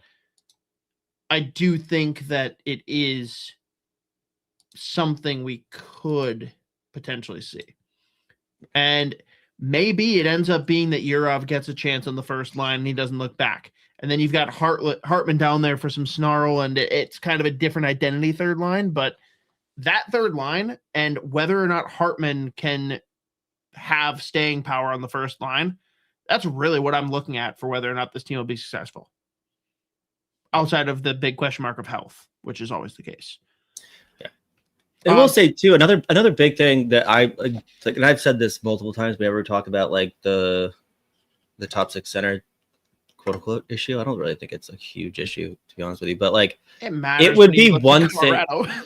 I mean, it would be one thing, again, just coming from the Boston Bruins, be one thing if it was but we have David Pastrnak as far as drivers. They don't have, Boston doesn't really have a center that drives play. In Minnesota, you've got Caprizov, you've got Boldy, and they can drive. And it's a different issue. Like, I mean, because you've got those guys out on the ice, ostensibly, like pretty much constantly. Those are guys that drive play by themselves. So a lot of times, like the Minnesota Wild, like I'm glad they didn't go out and mortgage the few assets they have left for someone like a Vincent Trocheck, because you do have guys that drive. You like really need more of a connector more than the guy that drives play himself. Again, having like a true 1C, yes, I mean like every single team in the NHL would love to have that, and Minnesota obviously would love to have that. But I think not moving out the only ring assets that you have left for a guy that you hope can be a top 6 center. I'm glad they did not do that because, again, you still have Matt Boldy, who is, again, he came back from the Olympics and is still a fucking dog. What a goddamn player. Some of the shit he's been pulling, too, I'm like, I love this kid. $7 million per, thank you. And makes a good point, too. Like, Quinn Hughes' addition makes a big difference. He can drive a lot from the blue line. That can't be ignored. For me, it's not a matter of like, oh, we need a true 1C to make it work. It's long term. Is Hartman going to be that guy to make things run for Caprizov and Zuccarello? Because let's be real, like he's the third wheel. We know it. We make fun of the commercial all the time, and it's very funny. But like, he just needs to be there and help things flow as they should. And I'm not saying he can't or that he won't, because I think he can, but it is a big question mark because we've seen ups and downs and a lot of inconsistency in his game. We got to bank on the fact that he turns it up for playoffs. And hopefully if he keeps his emotions in check and if he uses them in the right way and gets absolutely dialed for that series against Dallas, which we all have to kind of assume is what this collision course is, it can work. But it's far from something that's a certainty or something that we should be comfortable with. That's really what this all boils down to. It's like, it can work. I'm just not ready to say it's gonna work. Right. Yeah. And I think, again, the fact that Hartman's here long term, I mean, I'm not saying that he's here long term. I'm saying right now you can continue to develop Europe and you're not leaning on him to play 20 minutes a night between Caprizov and Zuccarello or Boulder, whoever, and like you need him to be a true 1C right now. Like he has another year or two to develop and continue to try to be a top 6 center, which again, the production, the raw numbers don't look crazy, but he's been great. The guy, like, especially when you look at like where he was the preseason versus where he's at now, great player. And I think he's only going to get better as time goes on here. So the fact that like he doesn't have to be thrust into that role if you don't need him to be, like that's good. And just on the Hartman thing, A+ stuff in overtime. Unfortunately, didn't score on the power play, but drawing that penalty, that was the first stoppage of the entire overtime. And it's very funny because you see Ryan Hartman battling in front of the net almost every time he's on the ice, very strong on his skates. And it was, it was clearly a penalty of McKinnon. It was clearly interference. But I mean, he went flying. And I was like, this is exactly why I fucking love Ryan Hartman, because the Colorado bench was losing their fucking mind. On the flip side, though, McKinnon was like, I know what I fucking did. Like he had this like weird shit-eating grin, and he's like, "Oh, am I going into the box? Did I do something bad? Oh no! Like, God damn it! I needed to get son of a bitch." Like I would have liked it more if he was like, "Look at him flail! Like it's bullshit." Like no, he was like, "Yeah." He's like, right. "Yeah, no, I had an opportunity." Yeah. He's like, "Fuck that guy." Yeah. God, I love Ryan Hartman though. I love how often he does that shit too. He draws a ton of penalties. He is like my favorite guy on this team that I'm afraid to say is my favorite guy on this team because like the fan base seems to freaking hate him. Like no, it's good back and forth. 75% hate him, 25% love him. But then there is like a little portion of that 75 that's like, well, no, if he's playing well, I love him. At best, it's 50-50. Even when he's on his game, it's like 50-50. Right. We should move on to so now we should do it. The other big move, just in terms of assets, Michael McCarron in 2028, second round pick out. I'll let you go first. Well, let's be clear. I don't have an issue with the acquisition of Michael McCarron, especially not to the extent that Z does, although I support all of your feelings because that whole instance with Zuccarello was just batshit. But I will say I don't actually have the acquisition is fine. Sorry. Good. But if I inject you with true serum, you'd be like, fuck that guy. I just did my eye roll when the acquisition was made. And then it was in a second. But okay, continue. That's really what it boils down to for me. And I know you, like, your immediate comment was like, I wouldn't give a fucking sixth. But it's like, which was very much not true. But like, I know. It was the emotional reaction. But it's like, if it's a third or a fourth, I'm not really like, it is what it is. Second is expensive for what he is. And yes, Bill Garin did what he needed to. He saw his guy. He went and got him. He big. He win face off. Bill Garin like. That's the equation. And I'm sure John Hines, previously coaching him, had a lot of sway. And like, all Bill Garin needs to hear is, oh, he wins faceoffs and he's really big and my coach likes him. Go. So again, the acquisition isn't a problem. And if he ends up being a big piece, like, great. I'm still going to stand firm on a second was too much. Like that's really all my stance is a second round pick for that player does not make sense to me. Mm-hmm. I would very much love for him to be a key cog in the Minnesota Wild winning their first playoff series in ages. And I'll hand up. I'll be apologizing to Bill Garin. I just don't think he's that guy. He's going to help the team. He's going to be a good fit for the fourth line, probably. Second round pick is not what that costs. Mm-hmm. That's it. Yeah. And that's where I'm at. So again, like, obviously the thing that was just driving me nuts was the fact that I had like the Zuccarello thing. I was like, are you fucking kidding me? But again, I am more than fine with Mike McCarron being on this team, and he's going to be in the lineup every day. Like, he's just going to be an everyday guy on that team or on the fourth line. And I think he can be a fine addition. He can help you, obviously. Like, first game, 1 goal, 1 assist. That a boy, welcome. And I think he does a lot of things that, like, the Minnesota Wild want to do. Obviously, they want to have an absolute, I guess, as I mentioned, they want to assemble the Decepticons in that bottom six. Yes, they need to win more faceoffs on their own end. I quibble with the fact that would cost you a second rounder, but he can help. So, like you said, the big issue, or not even really that big now, I guess, but like the issue I really have is the fact that it was a second round pick when like you could have gone out and also done a second, I think a fourth, and brought in a guy who can play up and down your lineup. You look at what Scott Laughton went for to the LA Kings. Yep. Obviously, the second round picks the issue because the other one that you had was 2028, and now you don't have one forever until 2029. So it's different. There's like one extra pick, but I would have probably rather that. Because again, Scott Laughton's a great player. He's up and down your lineup. Again, brings a lot of what you're looking for in the McCarron, and that's also even an aside. My big thing is now you look at what Utah was able to do with the Mackenzie Weegar trade. The reason they pulled that off, they did not have to give up the first rounder. They didn't have to go into their top prospects whatsoever. They had 3 second round picks. The 3 second round picks that they've assembled over the course of years and a lot of pain. But it's just the fact that you have a quantity of assets that you can use if you don't go out and like do a big purchase like this with a second rounder. Again, I don't really quibble with a second round pick going out for a player that I'm like, but it's just that kind of asset management long term when you don't have a second round pick until 2029. You don't have a first until what? You don't have I think you have your first in 27 still. But you don't have pick. Yeah, but like, so now when you look at, again, we talk about the summer going out making big additions. It's like that's another asset out the window if you really want to go. And again, I don't even think the market really it's still going to be a not super awesome market for like making a big trade in the summer. But that's where my big thing is. Specifically, it was the Utah move for Weegar, which again, I like. Yep. For Utah, Weegar's going to be great.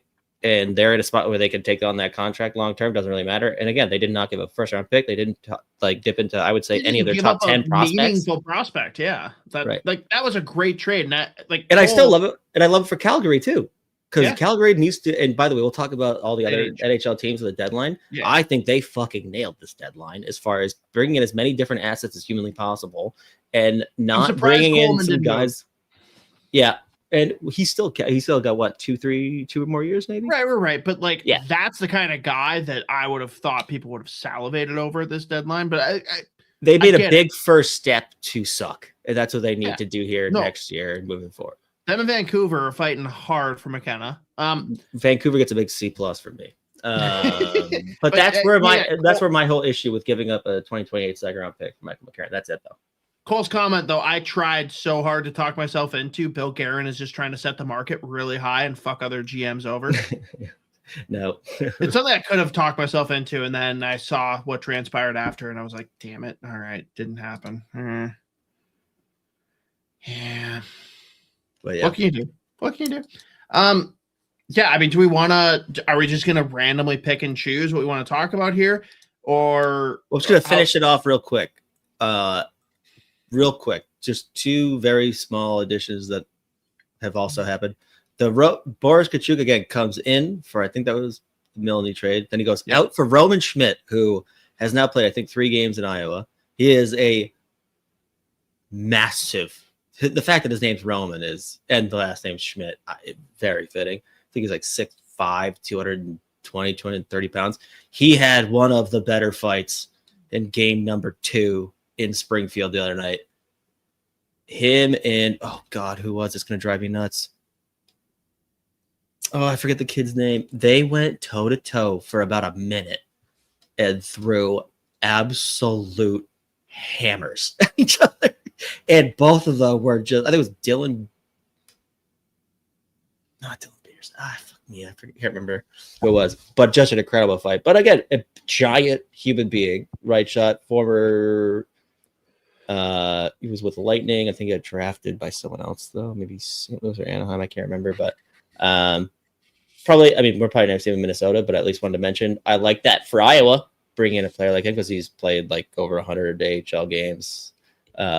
Plays big minutes in those AHL games. Like, it's a nice addition down there, stabilizing guy that can move the puck and play on the back end. And again, that fight was just unbelievable.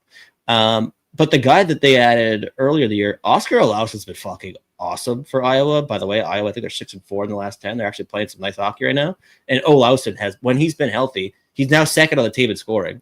Like half a point per game, but some of the moves he's put on, I wonder if he gets a look at some point. He's played a handful of NHL games in the 2 spots he's been at, first round. You mean when people get hurt inevitably? Or just at the end of the year when it's like even more firmed up that Dallas and Minnesota will be first round. I wonder if they like give him a look, but he's been really good for Iowa. He's got insane amounts of talent, and that's why he went first round to Colorado in 2021. I was a big Olausen fan. But it's been a nice addition down there. Some more creativity, some more scoring flair. Some of the moves that he's pulled off, like, he's a fun player. But that was the other guy that they brought in, so I at least wanted to mention that. And thank you for your service, Vinny Hinostroza. Kind of. He was a Dylan Peterson. I was right. It was Dylan Peterson. But anyway, Hinostroza, I mean, he came in, he filled the role. But I think he's been fine. But yeah, so at least want to mention at least. No, for sure. And before we transition then to NHL stuff, I just have to give a quick shout out to our friends at Lupulin. This is from last year, the Barrel Nuts. Let's see. This one is a light 14.8% Imperial Brown Ale aged in George Dickel whiskey barrels, and it is fucking delicious. They're on day 4 as we record this. If you're listening on Tuesday, day 5 of Big Beer Week, which they've extended by a couple of days because it's year 10 for them. It is the greatest thing. It's a bummer that it's not right in the Twin Cities. Otherwise, I'd probably go every day. But out in Big Lake, it's probably a 45 minute drive for a lot of people. If you're in the Western North, maybe it's a little bit shorter, but it is so worth it to go for at least one day if you like strong beers. The best event put on annually in Minnesota beer. Yay, Lupulin. Where do we want to start?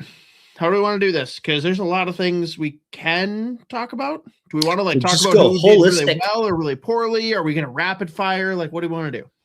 So, holistic overview of the trade deadline. Let's start there.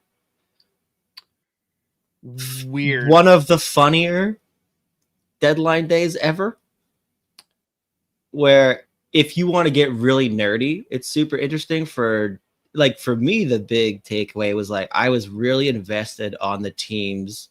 There's a couple teams I thought did well who are not probably playoff teams, but they did a little bit of buying, a little bit of selling. The Washington Capitals might be the best in the business at this. I loved their fucking deadline. Do you like how they treated John Carlson? Well, Carlson was like, yeah, I'll go to Anaheim. You got to call it like 1 a.m. Yeah, but he was aware that might happen, and he was like, "That's yeah." So they that is not what I heard. So okay, that's better. I think he was shocked that it actually happened. But that, so again, I'm not going to get too far down the Capitals rabbit hole right now. But that's like, there were a couple of teams that I was very invested with, like the moves they made to like, because again, Washington should be better than they were this year. I firmly believe that. The results have not gone their way. Worse than they were last year. But I really like what they did, because it's not, we're not doing a full sell-off. We're also not going to go like fully buy. They've done this a few times. It's housekeeping. But that's really good work. And sometimes you have to be like super ruthless at times to do stuff like that, which that's where the Carlson thing comes in. But I like the moves that they made afterwards. We could bring in a couple of guys. We also have some young players coming in. We need to address like certain parts of our lineup moving forward. And they don't go out and make massive purchases. Like you bring in David Kemp, who is just put him in the D zone, and that's about it. And you get a legit haul for someone like what's his to Vegas, Nick. Oh my God, Dowd, yeah, Jesus. But you replace it with like a lesser version of him, and you also like bring in assets for Dowd and give up basically nothing for comp. I like that for them as far as just like still be able to play and be competitive. Thomas, Ovi better be back. Bring in Liljegren, who can reunite with Sandin. Liljegren's an NHL defenseman. That confused me for a second. I was like, wait. Again, I think, and when you just look at some of the guys that they have coming in the next year or two, it's time to welcome in a new wave, and also they can still be competitive. Like there's no reason they can't turn around and then they pick up a first round pick. Like I just like teams. There are a few teams that did things like that. There's some teams that were just you had no fucking idea what you were doing. No. Okay. Who is the number one team that you're confused by? Because I got one that sticks out so aggressively that I need to know if we agree. Seattle? Nope. But I understand why you said that. Like, what the fuck? Nope. I am so confused by the New York Islanders. Both trading for Shen, which seemed weird, and then extending Pajot? What? Yeah. I that one I can't touch. I'm very confused. I hope them in Pittsburgh play in the first round. It'll be great. Pittsburgh will probably bomb out and not even make the playoffs, but that's another thing entirely. Mateo, who is this MN Wild Talk? He wants to know about Edmonton. Elliot Friedman on 32 Thoughts. I was not prepared for this graphic. There's a lot of talk out there about Jerry got into it in practice with some of his teammates. Is Knob losing the room? Is Jerry playing well enough to be getting into fights with teammates?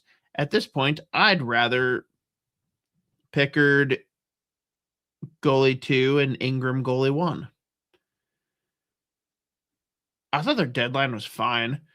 If you look at it from the lens that Friedman is clearly pushing and trying to get everyone to buy into, and it's that, Stan Bowman, rookie GM, went to the Olympics and learned things from Bill Garin. He saw that players need to fit into and accept their roles. So we're going to go out and get players that do that. And that's going to make us better.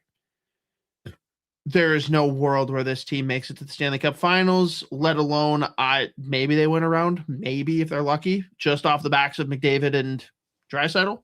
Oh, this is not a good route. There's fully a path for them to go to the Cup Final again because they're in the Pacific, and you could somehow, some way, you could not somehow, it's because they're absurd. Sure, you can always bank on McDavid and Draisaitl just going nuclear. If whoever comes out of the Central is decimated by injuries, fine, it's possible. Yes, but like that's the thing. It's like, yeah, sure. At that point, I'm not saying it's impossible. I'm saying there's no path unless we get just the perfect scenario for them, I guess. Yeah, my But, whole like, thing is like you look at the Pacific. I'm not confident in any team. Like Vegas is just confusing the Vegas shit out of me. is limping. I I think they were a little bit done in by the fact that they are so comfortably making it in. If they had a little bit more of a fight to get in, I think they would have been more aggressive and forced some things that would have made them better. Again, probably hurt in the long run, but like would have helped near term.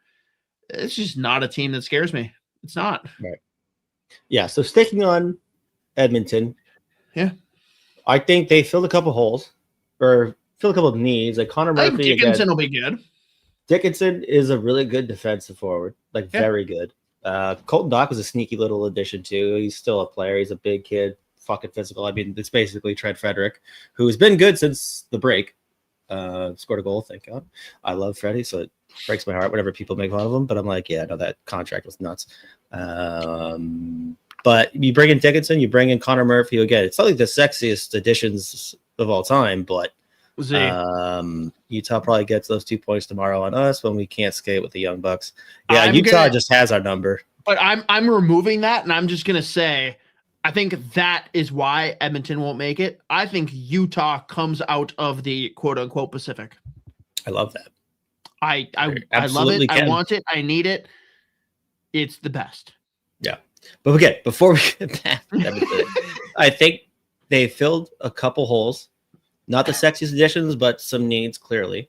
They had to, again, when you look at the asset management the past year, just ridiculous.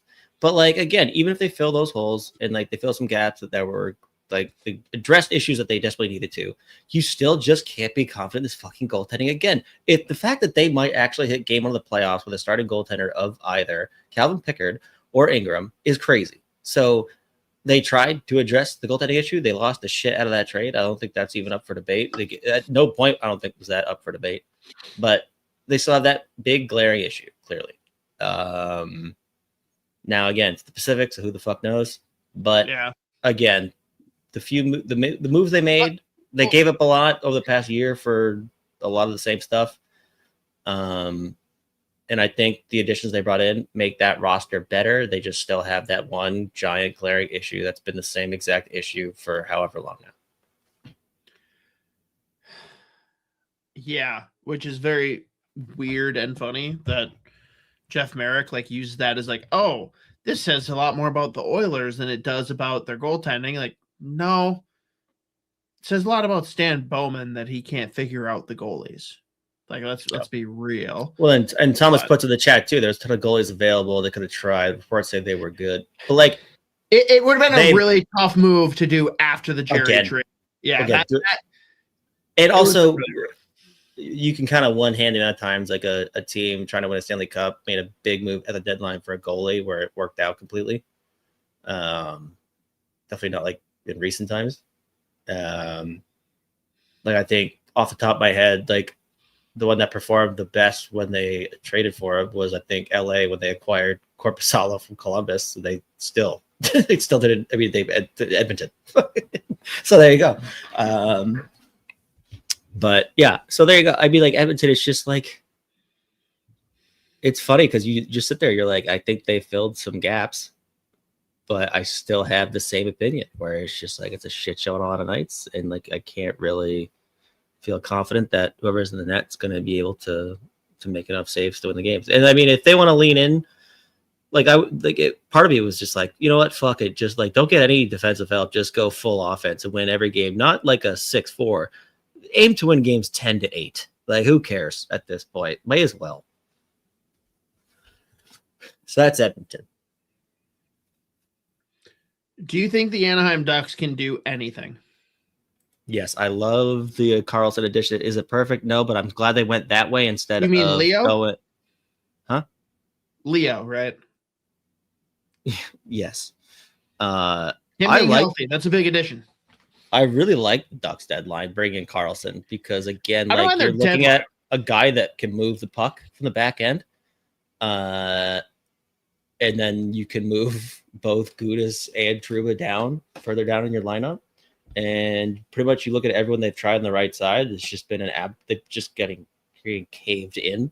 So I love the Carlson addition. Like, again, vet, Stanley Cup winner, legit puck mover, still can bring it offensively. And I mean, how much you really giving up defensively, giving him more minutes than someone like Gudas, Trouba, Hellas, like it doesn't matter. So I like that addition for them a lot. So I was happy that they went out and made a big move. I think it's a nice fit. So you look at, as long as they can, again, Carlson getting and staying healthy is going to be huge for them. Beck and Sedecki continues to have a ridiculous year. Cutter Gauthier, before the season started, when I was looking at players, like, I wonder if there's a sophomore slump coming. Nope. Cutter Gauthier, over 30 goals. Absolute fucking animal. And they pick up a 7th for Ryan Strome, who goes to Calgary. And Calgary is like, yep, we will invest a 7th round pick to continue tanking. And maybe we can move him. Maybe he plays well here next season. We can move him to the deadline. So I liked it. I loved Anaheim bringing in John Carlson. I don't have any issue with what they did at the deadline. I just question how real they are as a team. Pacific Division. That's where I keep landing. Right, but you can't use that argument for every single team. It's like, all right, gun to your head, who comes out of the Pacific if it's got to be a Pacific team? It's either gonna. I mean, it's hard for me to not gamble on both Edmonton and Vegas somehow figure out over them. But again, I think Anaheim's going to make the playoffs, point. And I think it's good. Like anyone can come out of it. I completely agree with you. My point is, like, there's a lot of people like, oh, watch out, Ducks are here. And it's like, I think in a year or two, they are here in a big way. I don't think that is now.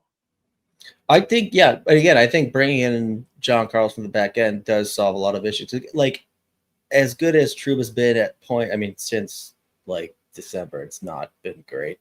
And isn't that their biggest priority to solve, though? The back end? Oh, yeah. No, but John Carlson as the filler in that back end. A guy that can move the puck out, yeah, and can move. Yeah, I think as far as when you look at their lineup, so it's more so for just the transition, get it out of our zone aspect. All right, fair enough. It's breaking pucks out, not getting caved in, and not getting stuck there. But also, again, like, I think that's a big addition. It's like part of this too for Anaheim. It's the mental thing where it's like, oh, we went out, made a big move. We've been the fucking rock bottom for years now. And now the young players are going to have a taste. I think whoever they get in the first round, like, just being back in the playoffs, I think it's going to be great for them. I think Carlson just does give them a boost as far as being able to give Trouba and Gudas on the right side fewer minutes, not leaning on them so hard. And you have John Carlson, a guy that can actually move the puck. And pucks out of the zone. Obviously, he's going to be an offensive threat. Like, I just like that addition a lot. And again, I don't think they're sitting there thinking like, oh, we're going to go win the Stanley Cup. But like, they can make it a fucking pain in the ass series for whoever they get in the first round. And when they're fully healthy at the beginning of the year, we saw how good they were.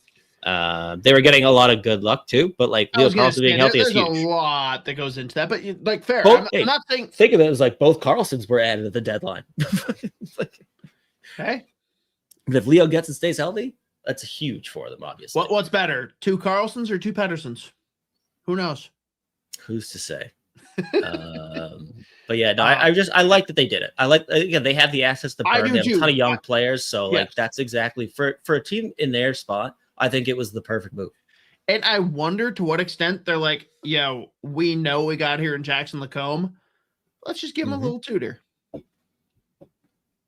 Oh yeah, God, Jackson Lacombe. But yeah, no, I liked it for them a lot. Curly-headed fuck. Let's see. What team do you want to talk about next? I mean, have we covered the Pacific? I guess that's the important question. Hang on. Were you disappointed that San Jose did not participate? If they were going to participate, what I really would have loved for them to do, and it's still on the table, for them to do in the summer or next year, and I think they're in the spot to do it, I would love to see them go out, use however many assets would be required, and take that swing at Adam Fox. I would love that. USA snub Adam Fox? That's the man. That's the one. No, I actually like that a lot. That would be so fun. You know, it would be more fun if Gary Bettman didn't rig things to make the Islanders whole for not getting the All-Star game, and he ends up in San Jose, and the entire world would be cheering for San Jose with Macklin Celebrini and Matthew Schaefer. Can you imagine how much fun everyone would be having? On that point, by the way, I love the fact that the first thing Braden Shen said when they're like, what made you wave for the Islanders? He goes, well, I would love to play. I'm very excited to play with Matthew Schaefer. That's like, that's unbelievable.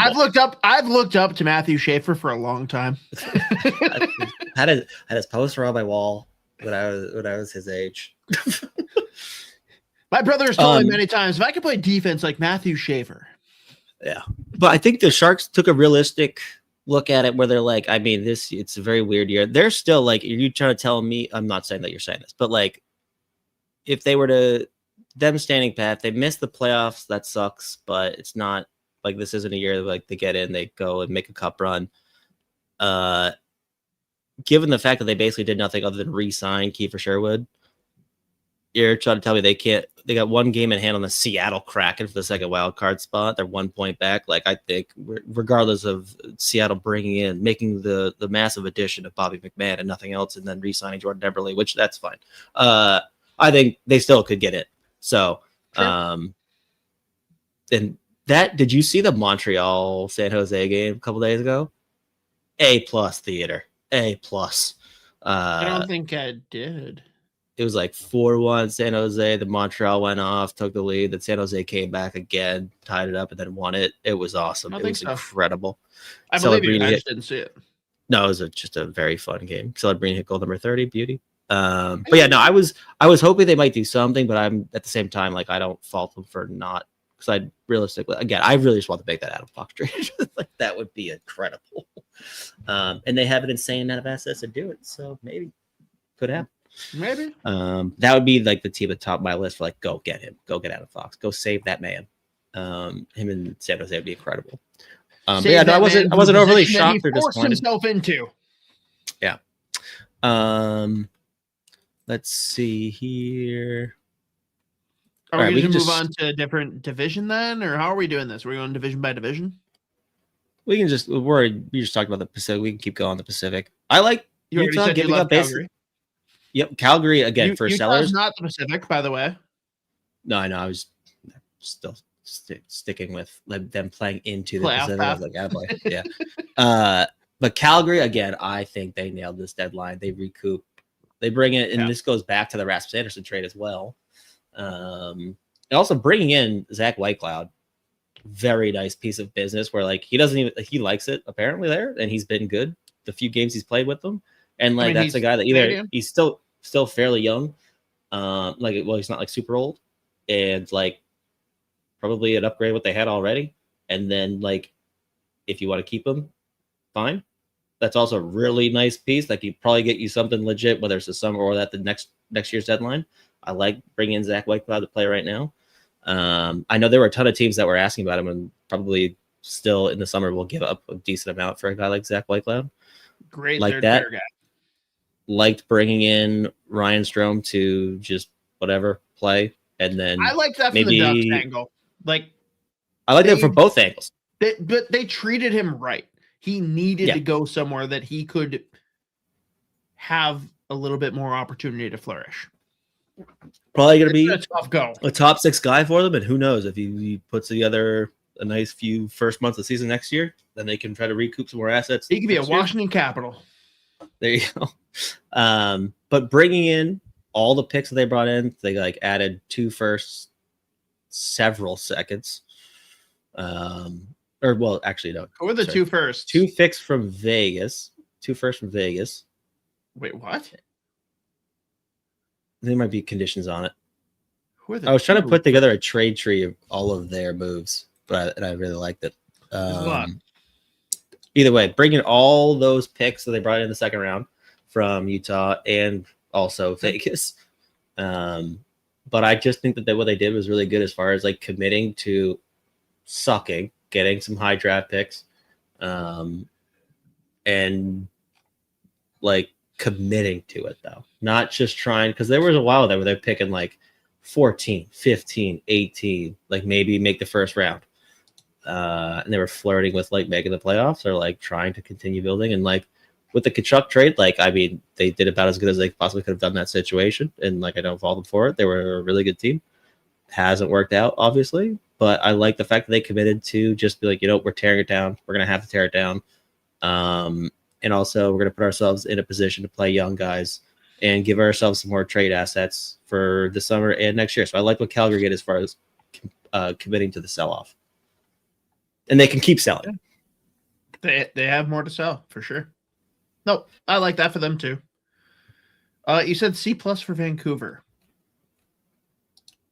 Part of it, again, is you're never going to win a Quinn Hughes trade. Obviously, the 4 assets they bring. I thought that was actually like for a Quinn Hughes trade, they did well. Like you said, you lose the trade, but they did okay if they would have all stayed healthy. Yeah. And they did well to get off of Camp, Garland. Who else did they sell off? Stuck with Myers. Like they did okay. Evander Kane's still there. Teddy Bluger's still there.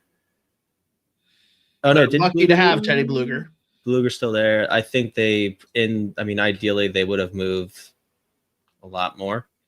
They're in a bad spot.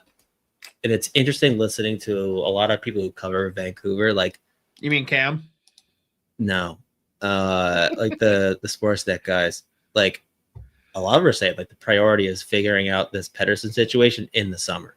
Yeah. And I'm like, boy, that's gonna be hard, first of all. But they're just in a brutal place.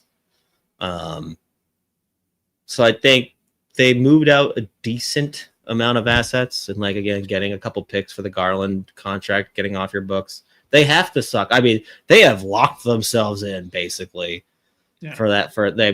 They could basically win maybe 2 games the rest of the year, and they still by a wide margin, but will have the best odds first overall.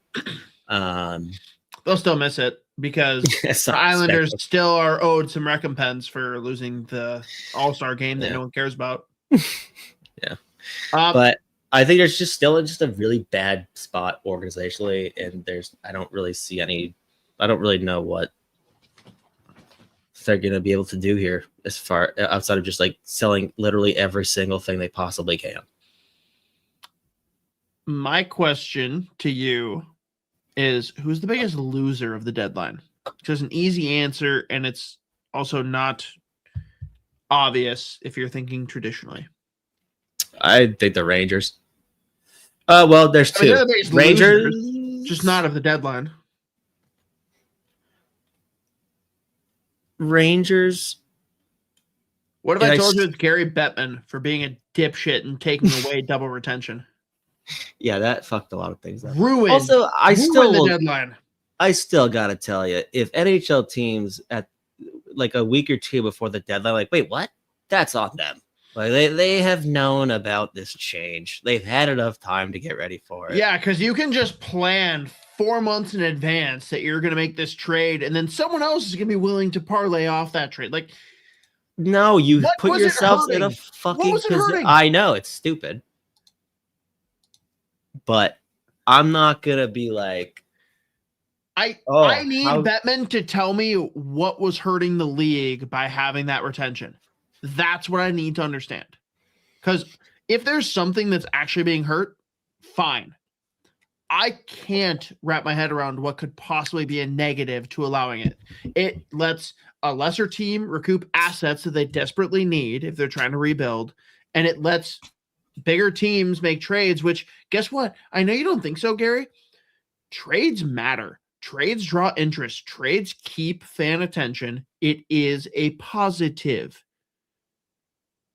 Gary Bettman's a very smart man. He has done great things for this league since he took over. I think this one is a very stray miss. Yeah. No, it's dumb. I also just have no sympathy for NHL teams that were like, wait, what? Like, okay, well. They agreed. Correct. You signed off on it, and I mean, you've known the whole year. I don't know.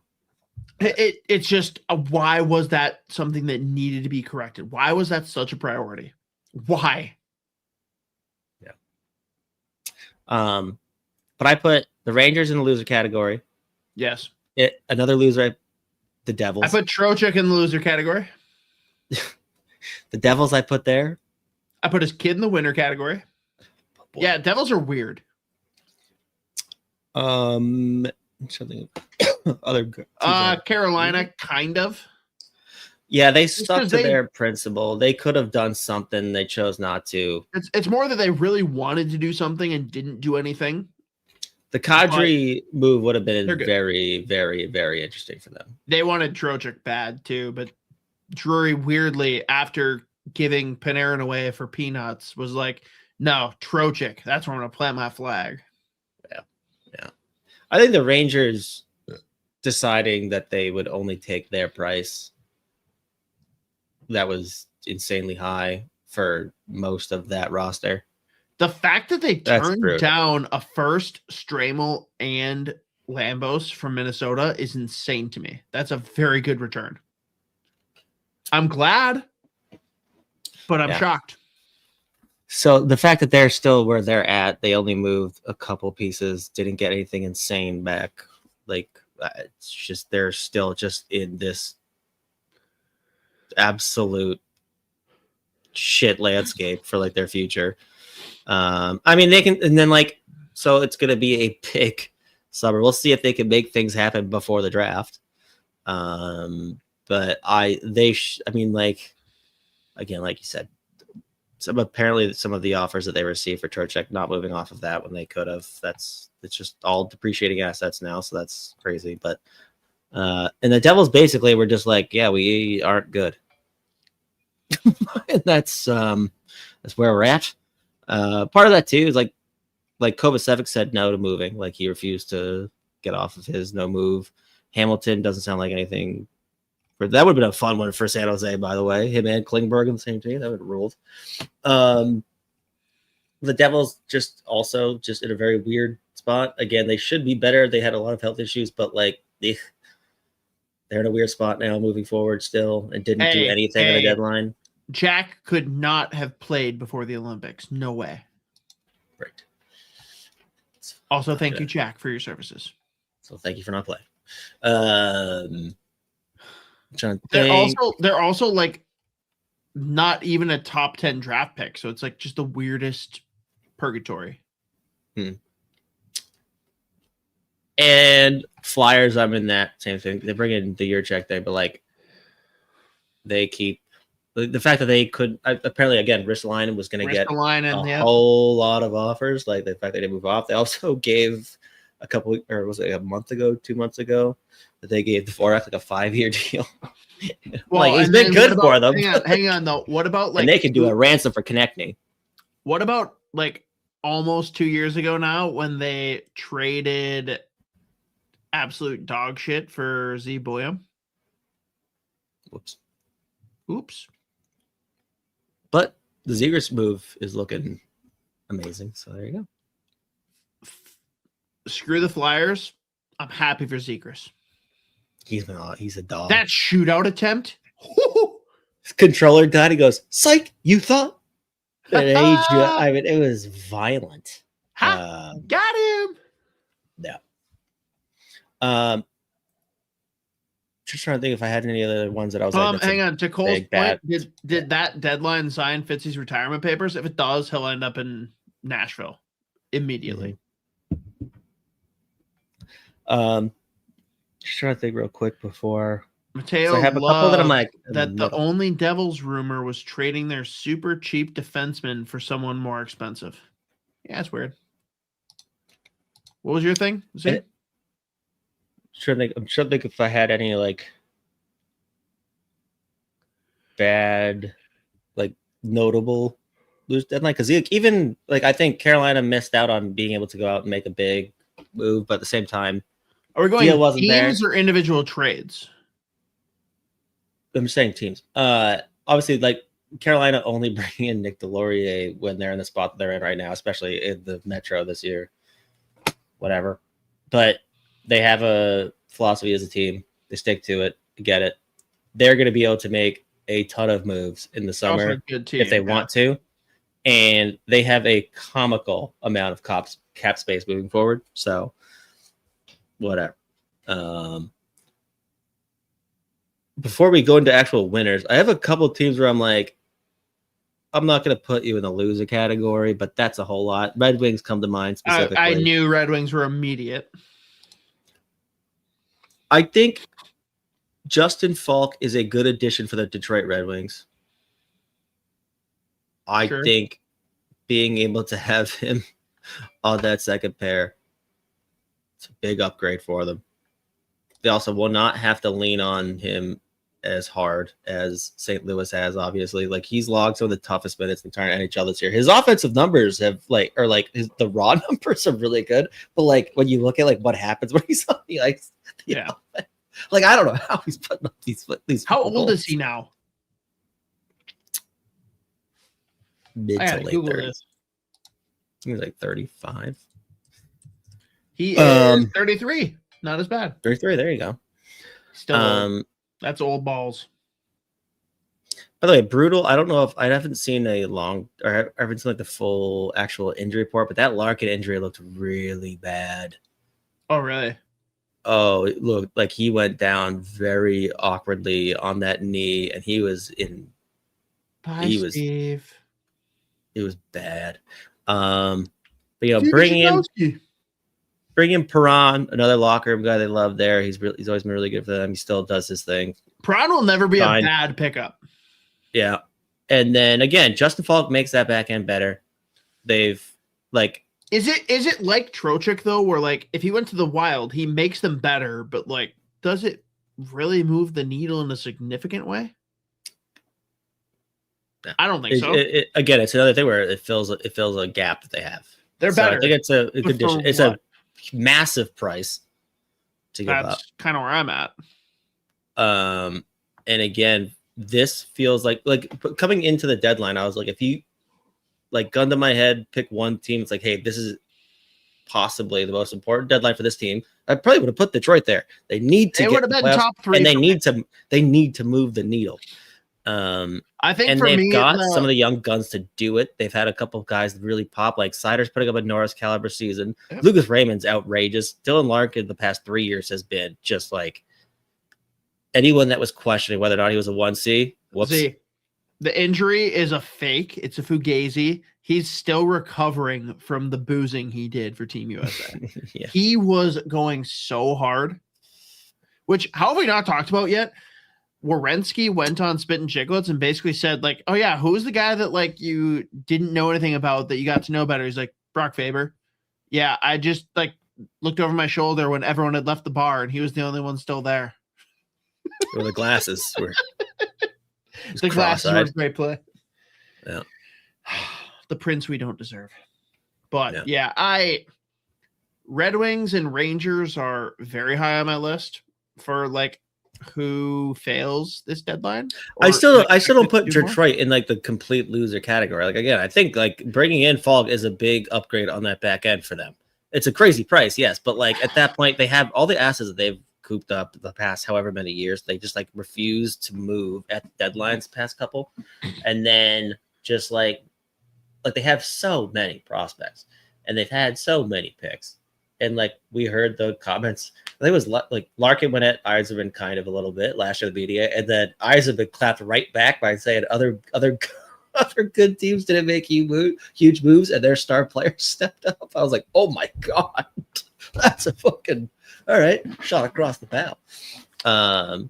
Again, they've started to show that they're willing to make to give up assets. Like part of it was the Gibson move in the summer, which now looks good. It looked rough at the beginning of the year. He's been really good past couple months.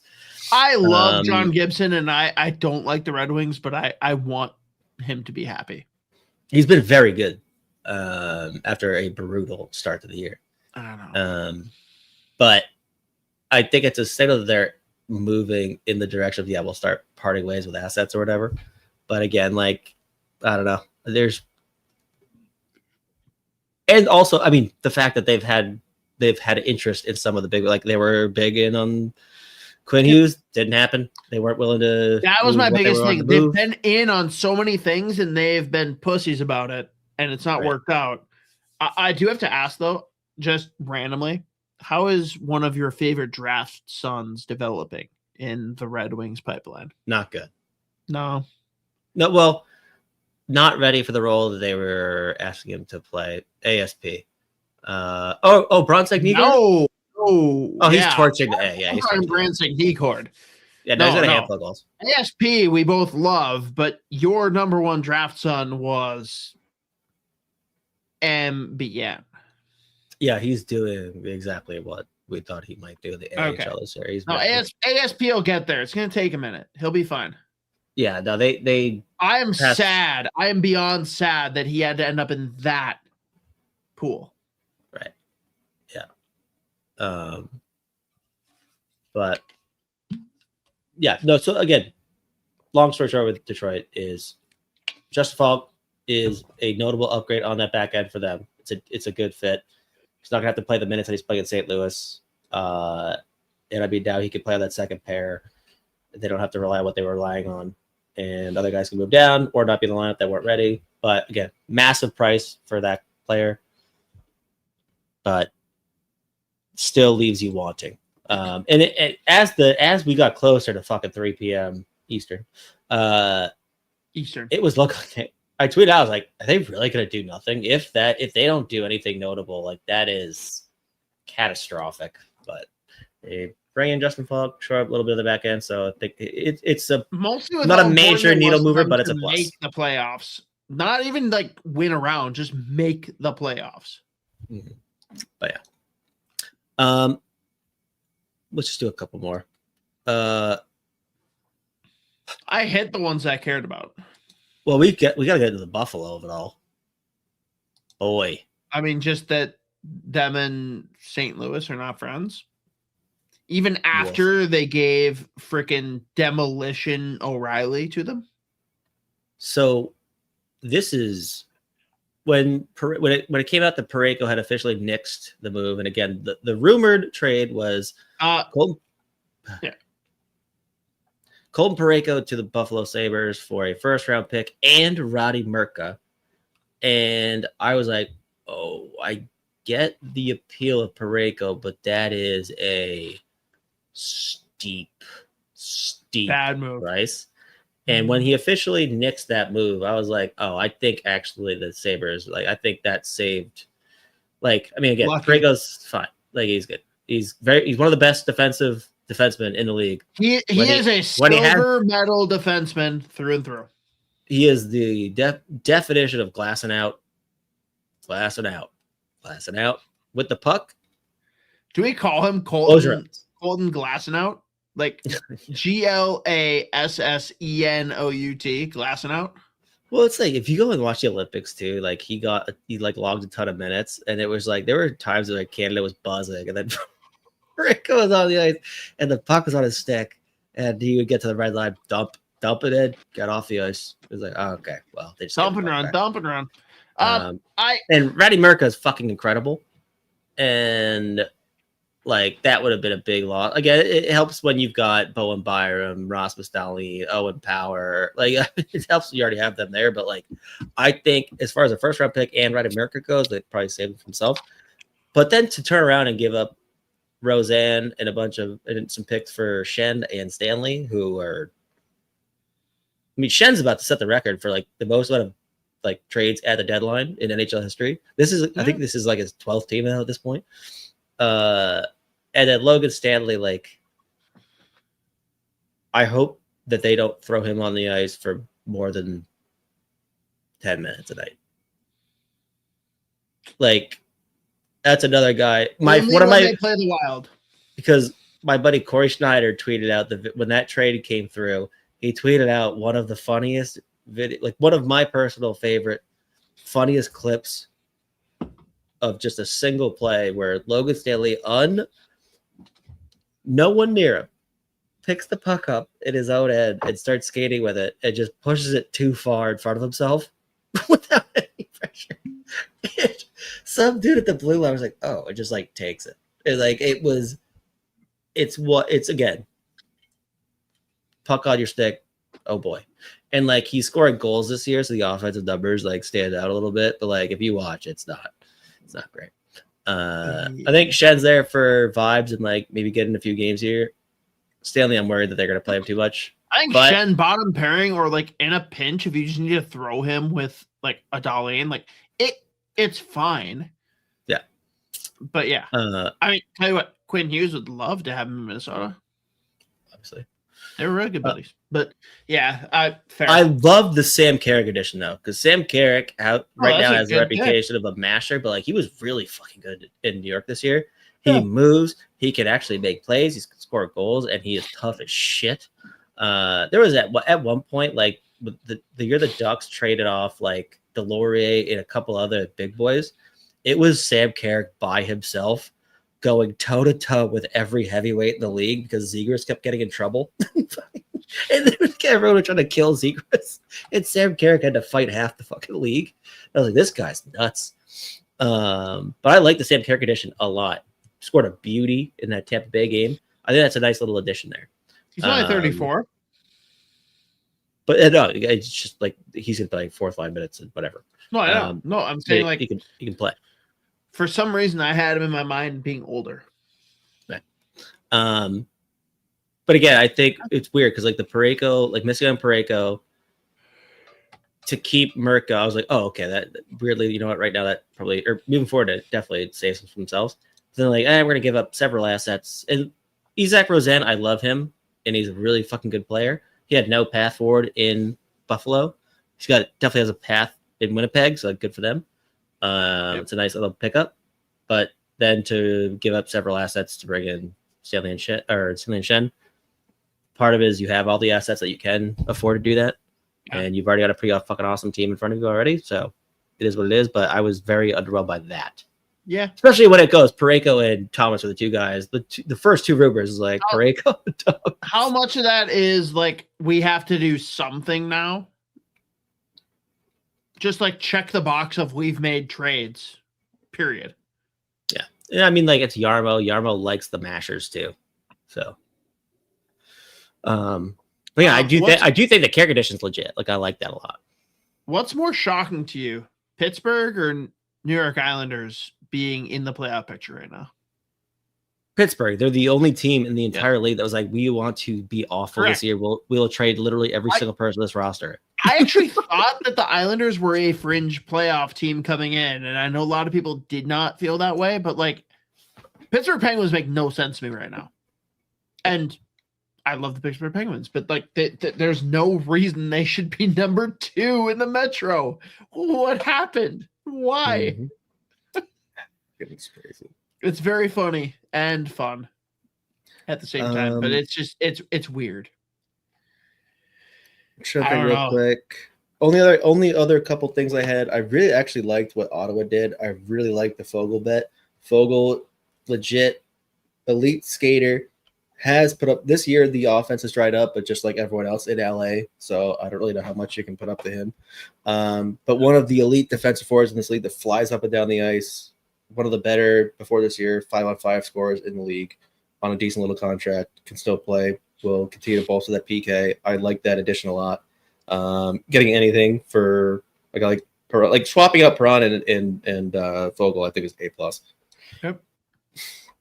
Trying to think if there was any other moves they made. Exciting.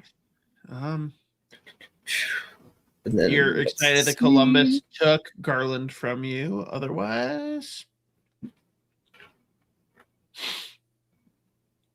that's really it. Besides, do you feel like, and I'm not going to take a lot of pleasure in this, and I'm actually going to run and grab something. It'll take me like 20 seconds, but I'm going to let you wax poetic about how the Toronto Maple Leafs didn't do jack shit at this deadline, and it's very weird and confusing. I'd actually, as he leaves, I'd actually probably put Toronto closer to the winner category. They were able to recoup a lot of assets. Like, I think getting a second and a fourth for McMahon is solid. I really like the fact that they got a first and a fifth for Nick Waugh, and then getting a third rounder for Scott Lawton. That was the one I thought he would get a first, maybe a first, definitely a second and a fourth or something. End up with a third is what it is. There's some conditions on that. I had no problem with what Toronto did. If I'm Toronto, like you obviously still are in a really shitty spot. I still think like they can turn something around next year and not be this bad. But they got not back. Be this bad. It's not the same as like compete. Oh yeah, no. But they get back to the first round. Who knows? They might continue to be absolutely horrendous and somehow end up in the top 5, which they would have that pick from Boston. Or well, Boston would not get their pick if they finished top 5. Bottom 5. And they pulled in again, like I said, they recouped that first round pick for Nick Waugh plus another. What did I say? A 5th, 2025th. Well, I guess they get 2027 first. Again, they recouped some picks. That's fine, and I'm glad they didn't buy and they didn't re-sign Bobby McMahon because there's a whole lot of rumors about McMahon like potentially getting like a 5x5 somewhere. And like I love Bobby McMahon, he's awesome. He can put up 20 goals in his sleep without doing anything somehow, as like a third liner, and brings energy, hits everything that moves. But 29-year-old 5x5 that you're hoping. This is Bobby McMahon. They get 2 picks for him. And wait, what was the cost for him? They got a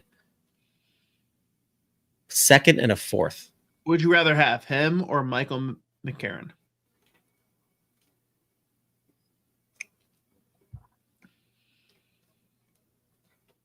Well, you know what? Seattle gave up Columbus' 2nd and Anaheim's 4th, so not their own picks.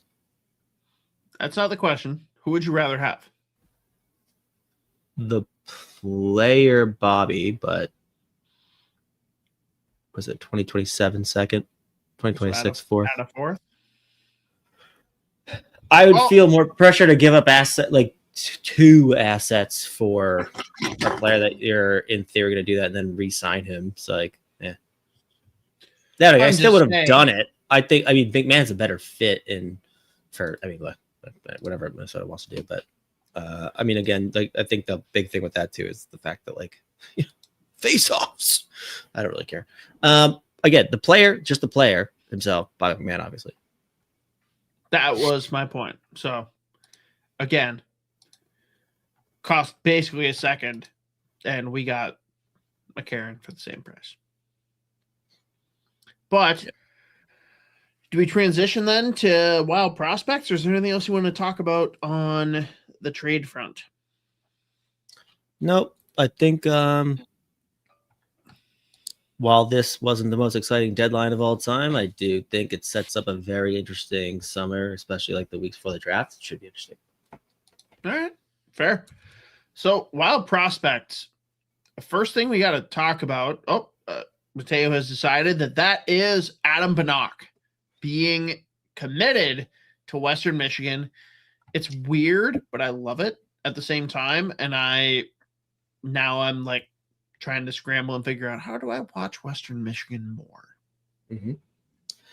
Yep, I love it. So it's Adam Benak's going to be able to step in.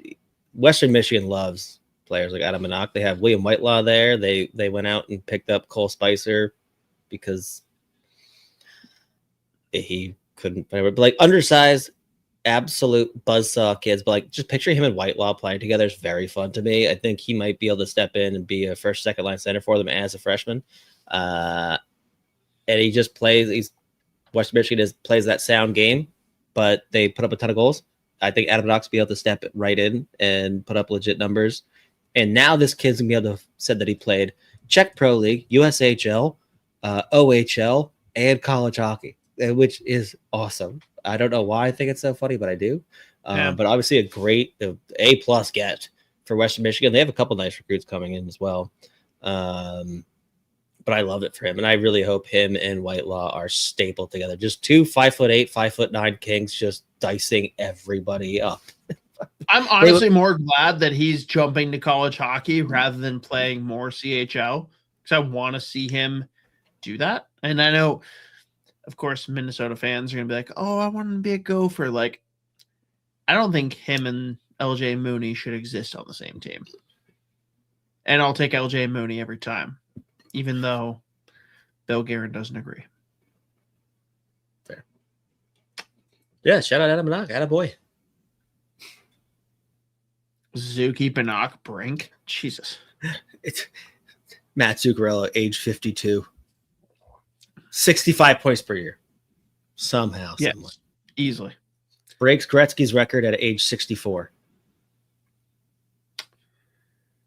You wanted him to end up at a Boston school, though. Oh, Vigo. Any other CHL guys you're watching to commit to NCAAs? Well, we got this one. Z, where's your head at? Both looking at guys that have already been drafted and looking at guys that could be drafted this year. Is there anyone that you're like, yeah, they need to jump to college hockey? So I am very curious to see what schools want to step up and throw the absolute bag at. You're not gonna. I don't think you're gonna know who I'm talking about. Well, you know who I'm talking about, but like, probably not the guy that we're thinking of. 2027 top prospect Landon DuPont. Oh, okay. Not who I was thinking. No. One of the best CHL defenseman I've ever watched as an underager. And I mean, the kid was putting up points last year as a draft -2 in the dub. I mean, he's a freak. I wonder if someone throws a bag at him as soon as this upcoming season. But who else? I'm wondering about. Hang on. Who is a guy that we were both very excited about Kyle Dubas drafting?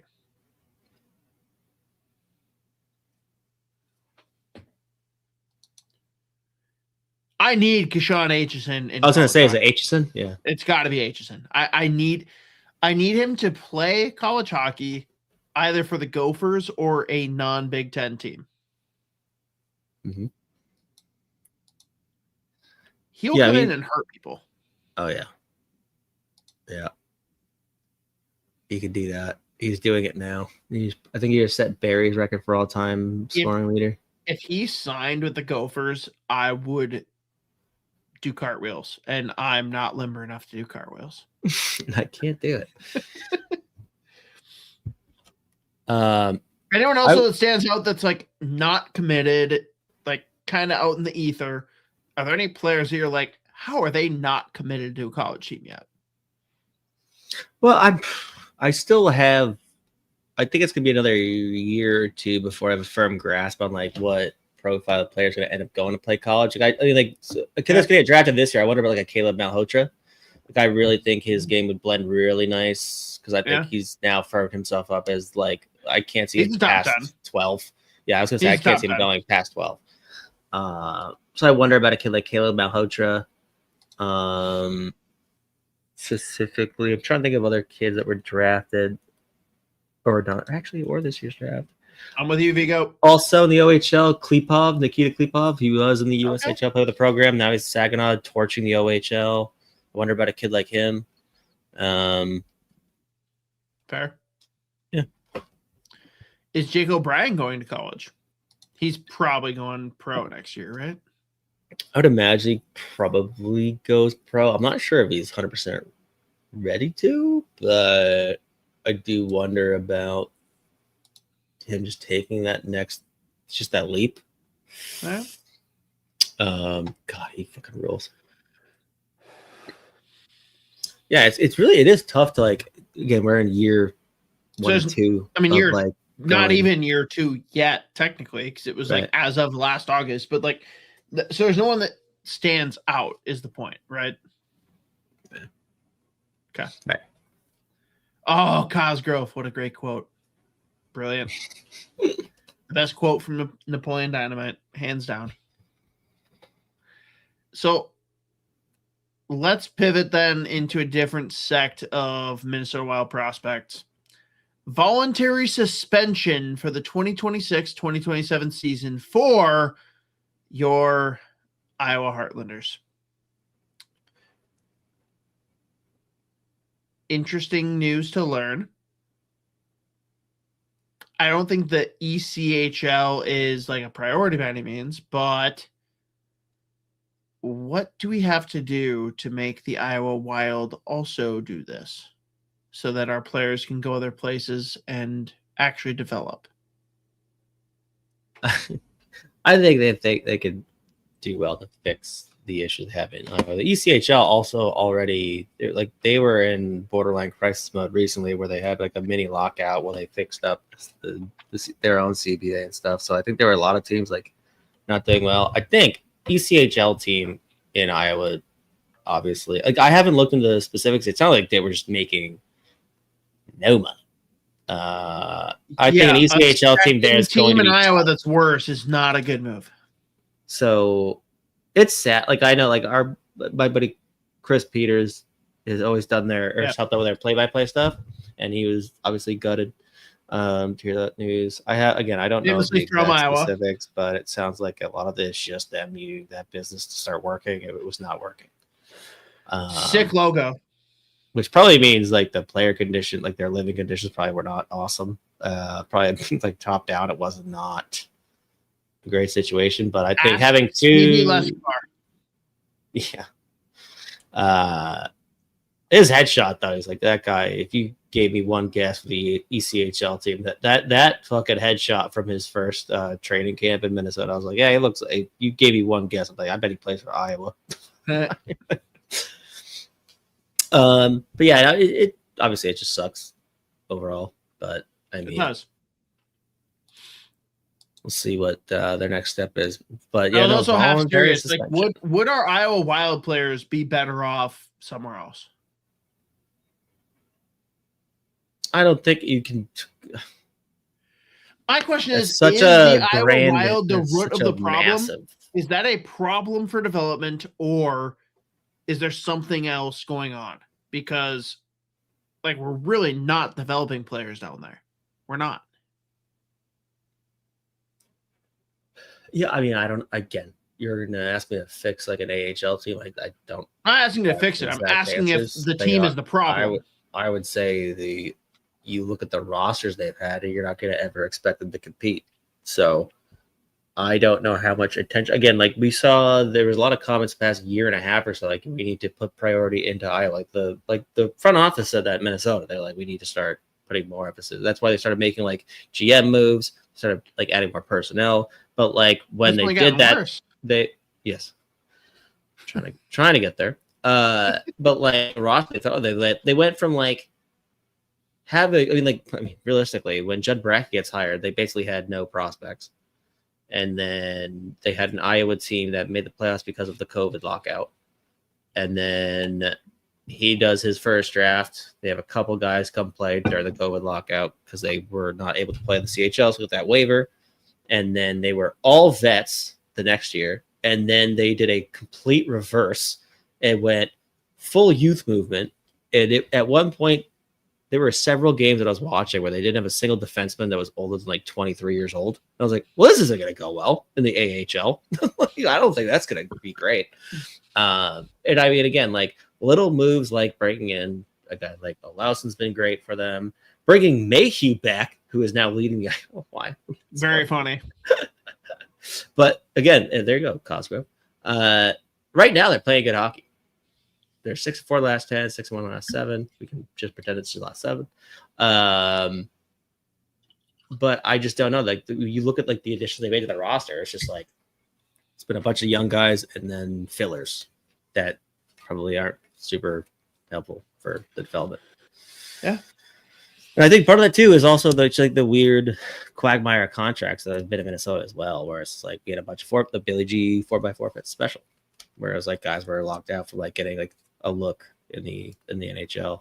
So I think there's a whole lot of issues, but like I think a lot of it comes down the past couple of years. Like they just started putting a little bit more attention onto that organization. It feels like, again, I don't know, but yeah, just looking at the players that they ice every game. No, that's fair. So let's talk then. There's been a bit of a shift for the top 10 of this prospect group. We traded away Boyum, Ogren, Jurochek.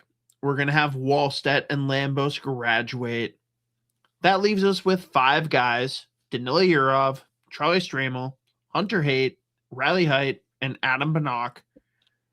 How do we feel about this prospect pool moving forward? It's natural when you shift to contending, you're going to have less there. How do we feel about the guys beneath this previous top 10 filtering in and filling out our current top 10, like, do we like our prospect pool still? Who do you think ascends the most? Like, just give me general thoughts from your perspective, because you are the prospect whisperer. I mean, it's certainly thinned out. Again, like you said, part of that is moving Naturally. sort of players out for a guy like Quinn Hughes. And you say yes every time. Right. And a couple of them graduated into the NHL. Yep. People have aged out. You haven't been picking very high lately. So obviously it's like a worse spot than it was. But at the same time, that's a good thing because they're either playing or you move them out for Quinn Hughes or other players, whatever. I would probably put them still middle of the pack as far as like NHL wide.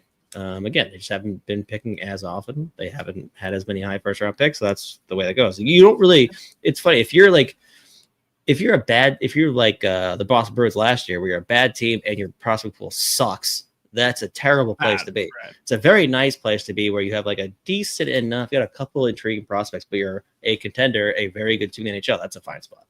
Yeah. So yeah, no, it's shifted over the past 3-4 years. So but who still some intriguing prospects though. Outside of the 5 we have here in Yurov, Stramel, Height, Benak, like who jumps out right away that you're like, yeah, this guy is part of the top 10? I would put Ryder Ritchie in there for sure. Again, like this year at BU hasn't gone to plan for anyone. But that being said, the past 4 or 5 weeks, BU's playing very well. They just swept BC. And Ryder Ritchie, ever since like Tyler Lawrence showed up, again, their production hasn't popped, but they are dominant in their shifts. And he is playing with like a newfound, like just like a new jump in his step. And it's not just because Ty Lawrence, but it's a player that should be playing with someone like a Ryder Ritchie, or another playmaker. He could dish. They play at pace. Also, the fact that like Ritchie grew 3 inches the past like year and a half, he's also like clearly like figuring that out still. Yeah, but he's like really, really, really good the past month plus. So Ryder Ritchie for sure is like one of the few guys has top 6 upside. So I put him in the top 10. Who's helping the other more, Ritchie or Lawrence? I don't think that's like a. I mean, it's too good of a question. No, it's not like a relevant fucking. It's 2 good players have a dynamic. Like, okay, it's a good fit. Has Lawrence's draft stock risen since he went to college? No? Okay. No. Fair. Part of that is the fact that he went to BU when they were at their absolute worst. The production isn't popping. And if you don't like, and then you got guys like Albert Smits, who's now probably consensus top 5. You got other guys that have just skyrocketed up, while Lawrence took a calculated risk by leaving the USHL to go to college hockey. Not at a great time. But he has been like, he's played really fucking well. It's just like you look at the numbers like, hey, what the fuck? Still a fucking hell of a player. Have not wavered for me. All right, fair. So Ritchie, easy. Is there anyone else that stands out as being a top 10? Mateo says Rieger Lorenz is an easy top 10 at this point. I put Lorenz in there. I put Kivi Haryu's playing some of the best hockey since he's been drafted the past month plus as well, by the way. I've watched zero Finnish hockey, so I have no idea. He's playing like legit the best hockey since he's been drafted. All right, I'm going to go Pete. You talk about how good Kivi Harju has been playing. Yeah. His team in Finland fucking sucks. It's not a fun watch. But he's averaging over 21, 22 minutes every single night. He is their first power play guy. The skating's taken a little bit of a step forward, which that's going to be the big concern for him as far as whether or not he's going to be an NHL regular. Like the upsides there, he's got tons of skill. He's got a good shot, really smart player. Defends the rush really well, despite that foot speed issue and the overall skating issue. Especially as an undersized defenseman, it's going to be a problem. So he does kind of fit like that boomer bust like profile, but what he's doing right now in Finland on a really bad team, putting up more points as well. But he's just been really impressive. Again, playing just some of the best hockey, if not the best hockey he's played since getting drafted. So again, I would still put him in the top 10 for like the potential. It's the upside versus the likelihood that he gets there. Like he may be a guy that either gets a handful of games, gets a cup of coffee in the NHL, but just like the speed's going to be a problem, the size is going to be a problem, and you're never going to like put him on your first PK unit. But still a really, really solid upside swing. Still love the pick, especially in the fourth round. I still would have had him either early second, late first, but he is playing some really good hockey right now. Mateo asks, is Kiviharju an Iowa guy next year? Probably. I don't really know if staying in Finland, especially on that team, would be a good idea. Like, it's just not a great spot for him. But on a bad team, he's playing outstanding hockey right now, the best player. So I would imagine, I have a feeling he would end up in Iowa next season. Wouldn't shock me, and I think it'd probably be the right move. I have to look at his Finnish contract, though. Now I think about it. I haven't looked at that. But either way, I put Kiviharju in the top 10 at this point. Just give the guys that are out and the fact that he's playing really, really, really well right now. And Hoppy, while you're gone, I was saying still a fringe NHL guy probably as far as like the likelihood. But the upside is definitely still there. But it's just good to see him right now. Since the World Juniors, he's been a beast. And I love that he's playing over 22 minutes. First power play guy. It's just the foot speed, the skating issue, the undersized thing. It's going to be a question for him. So weird, random question, because I'm kind of curious myself. Who has more trade value, Kiviharju or Benak?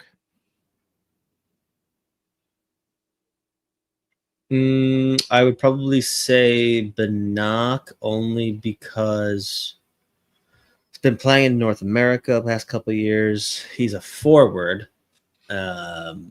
And you can rely on him for the two-way game. You can play center, you play wing, you see the skill, the upside or whatever, but like it's different gamble, like a 5'10" left shot D that like might be all offense. That's not great foot speed. I would imagine like other teams would look at Benak. That being said, though, like the undersized, super high skill two-way guys, like I mean, you can probably get that time a dozen. At this point, I don't know how much of like a needle mover in a big trade either one of them would be. Like Kiviharju has insane upside. Like people know about him. Like he ripped it up the Helenka as a draft -1, and then Benak. I mean, he set records for Czechia at the Helenka. Like, so they're well known. I just don't know how much for like a needle mover in a big trade. I don't know if that would be like the centerpiece. Fair, but I have a funny centerpiece. Yeah, no, I'm just saying it's like you're looking at two guys in a similar profile to two completely different positions, and like I think when you look at like forward versus defenseman, you probably have more likelihood of getting games from Benak, and if he hits. Yep, that was the focus of my question, because a lot of people are like, oh hey, I know we got them in the fourth round, but hey, these are really good players. We got them because they're small, but now they're great. It's like they're still small, and other teams view them the same way. So like, what is more valuable? Because I feel like Kiviharju has more of a track record. He, like, as a person, he's older, more established. He's a leader. He's well-spoken. Yes. But Benak, he's played everywhere, and he keeps on turning it out. So it's more just like, I don't know what teams view these guys as. So it's interesting to hear that. That makes sense. Is there anyone that you have as like a dark horse in the prospect pool that you're like, hey, this guy in a year or two, don't be shocked if they matter? Oh God. Matter? Like for trade value or being part of this roster, whatever you want it to. Oh God. Like we've already talked about Benak and Richie. We talked about Lorenz. We already know what Charlie Stramel is. We'll talk about him more in a minute with the Gopher talk, but like, who are people down on or not aware of that you're like, oh, yeah, he matters? I don't really think they have anyone else that like is going to be a big needle mover, but I'm a huge, again, I've said this several times. Lear Mamadovsky is, I figured that where you go. Fucking love this kid. Just put up a natural hat trick the other day for North Bay. Over 20 goals, over 20 assists. He's well eclipsed last couple of years in production. The OHL, what's his 20 fewer games. Oh, he'll play in the O again next year. I mean, he might be a guy that ends up playing college hockey later. That's what I was wondering. He could, yeah. He's a guy that, like, I mean, if he gets to the NHL, that's like 4 or 5 years away. All right. But I mean, I just fucking love the kid. Like, insane motor. plays at one speed. Super compete, got a great shot, can make plays, can play center, can play wing. I love the kid. And forgive me, I have to be this guy. Is there a prospect this year that you've been like, oh, I thought there was maybe a chance, but I'm no longer in on? Rasmus Kumpalainen is really not doing it. I thought you'd say that, and I was worried, and I didn't want you to say it. Put up good numbers in the ECHL. I think he's got 3 points in 20-something games in the A. The foot speed's a problem. Yeah.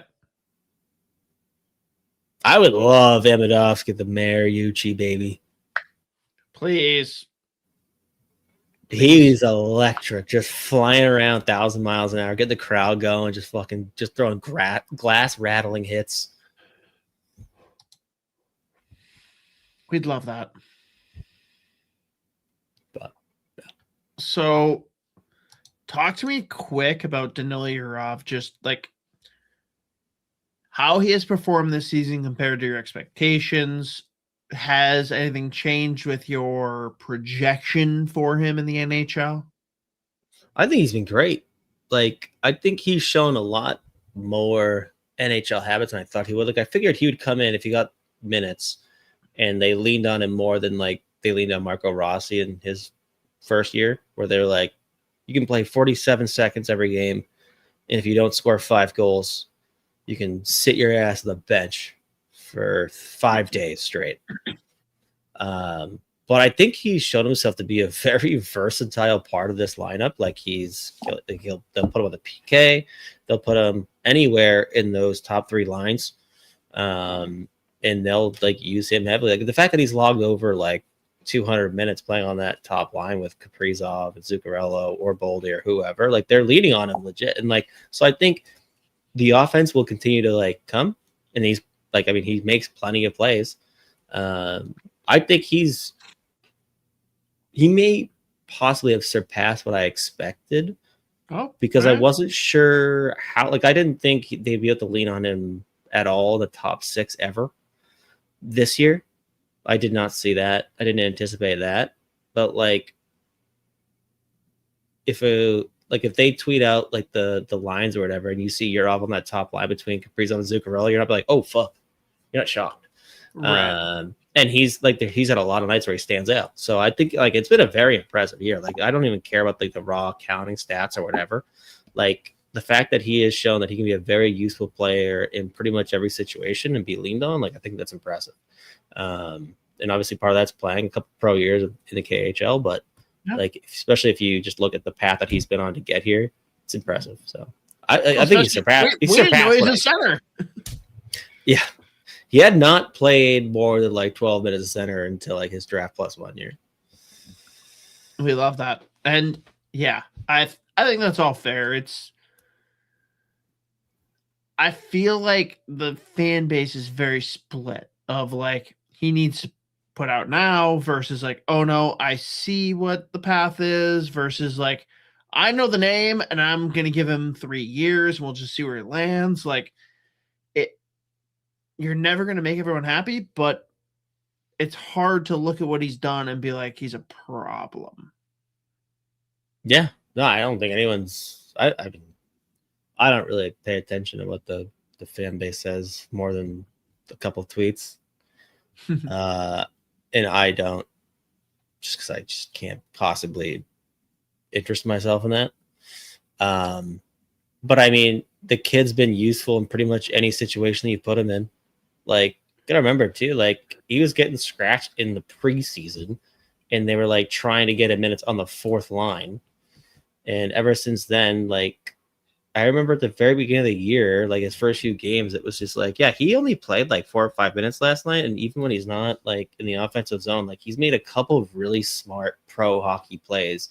And that's where it was like, that's where the KHL experience is coming in, where he's played pro hockey. He's played against ex-NHL guys. Like he's making plays along the wall. Like even just him just like squaring off with a face-off dot and just like getting body position, like knowing where to go. And I thought like even when he wasn't even sniffing any offensive production, like he makes plenty of plays that are just like little things that don't go like all that notice unless you're looking for it.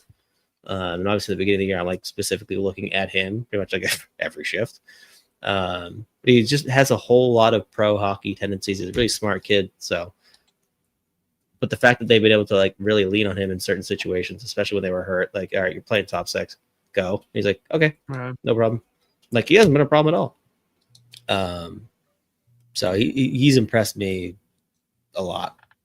I'm trying to think, what's his points at 23 points in 57 games. Yeah, that's pretty good for a like because I got drafted a couple years ago, first year in the NHL. Fair. Anyone else that stands out as like a riser or faller from our previous lists? Like, let's go college hockey, right? We already know Benak just committed, but D-men, we got Kipke, Healy, and Pionk.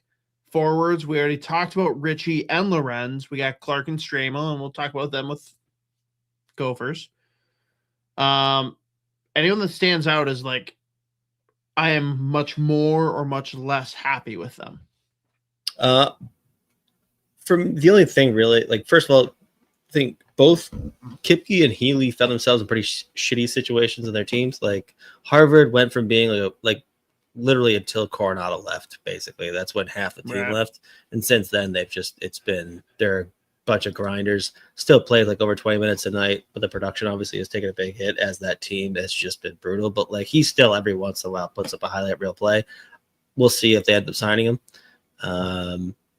Wouldn't be shocked if they didn't, just because it's like pretty long shot. But I love the kid. And again, his highlight reel tape is very fun. You've always loved him. And Kyle Masters, RIP in peace. RIP in peace. And then Kipke had probably the month of February. I thought Kipke was really good. Arizona State, another tough situation. They had a rough year. They would their pool party stuck. They would look really good for a few games, and then they would look like the worst hockey team on the face of the earth. Month of February though, Kipke was really fucking good. He spent like 23 minutes a night at that point. I think he finished like 13 points, and he still was the top lead, like the leading goal or point getter on the back end for Arizona State this year. But like just not a great year for that team. We'll see. I haven't looked at their recruiting class. We'll see who's coming in and who stays. But I still think there's a player in there. I mean, like a kid that skates that well at his size, and he's just like a solid defender as well. They drafted him obviously like a double overager, but like his last year at Dub, he was probably top 5 D-men in the WHL when they drafted him. So I'm still interested in him, and hopefully Arizona State turns around next year. But other than that, nothing notable. Fair. How about Iowa? How do we feel about the players that are stuck there? The three I want to talk about the most, and you already talked about Kumpalainen, but Haight and Height, everyone wants to know where they sit. But anyone else that stands out as either a riser or a faller in Iowa? I think Haight can play. I think a couple of games that he got here. And like, again, consistent performance in Iowa. Again, that like he played like 7 or 8 minutes against Buffalo that game. That was an overtime win. Back in right before the Olympics. I thought he was really good every fucking shift for Minnesota that game. So I think like he's close to being NHL ready. Just depends what role you want him to fill. But the fact that he came in, he can play fourth line and he can win faceoffs for you. And the fact that like he also has showed that he can play center, like play pro hockey, very impressive. So he stands out pretty much every single time you watch Iowa. So I love Hunter Haight. He's just his stock's only risen since getting to Iowa, which is like impressive. Riley Height. I thought it took a little bit for him to get used to the AHL hockey. It's been really good.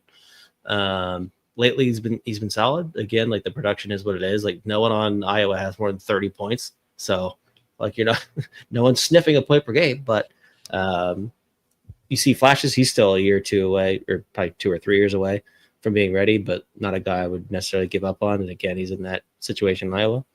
And who else did you mention? Oh, we already talked about Kumpalainen, so that's okay. It's more. I think okay, yeah. So, and I think Carson Lambos is ready to go. I think he can play.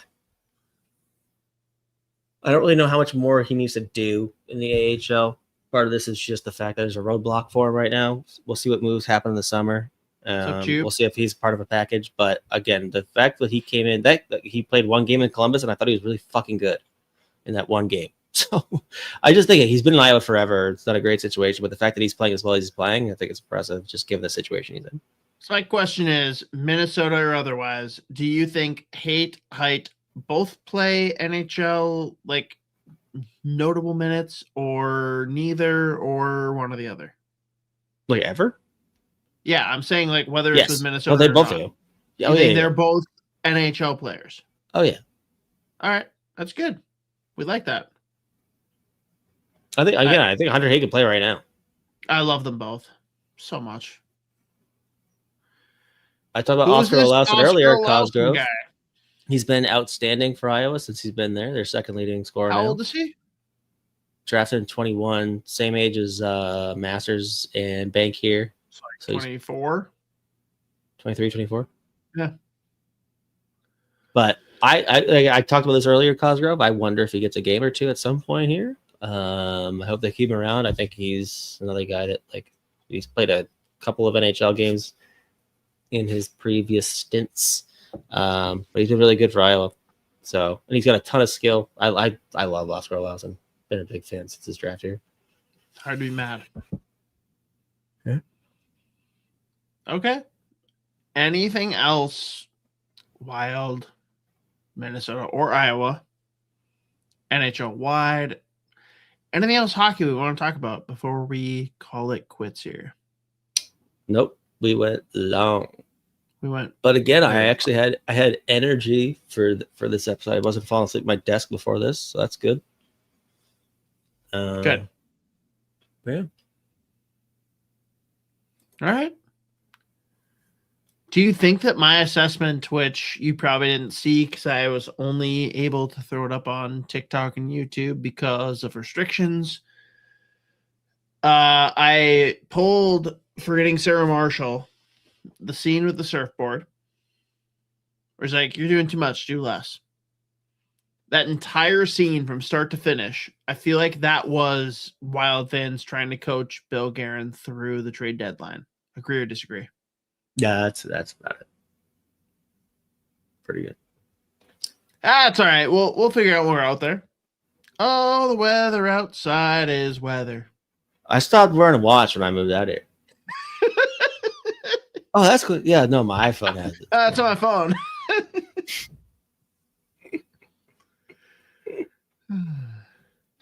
Hell yeah. Sarah didn't pick up on the hints. The weather outside is the weather. End it.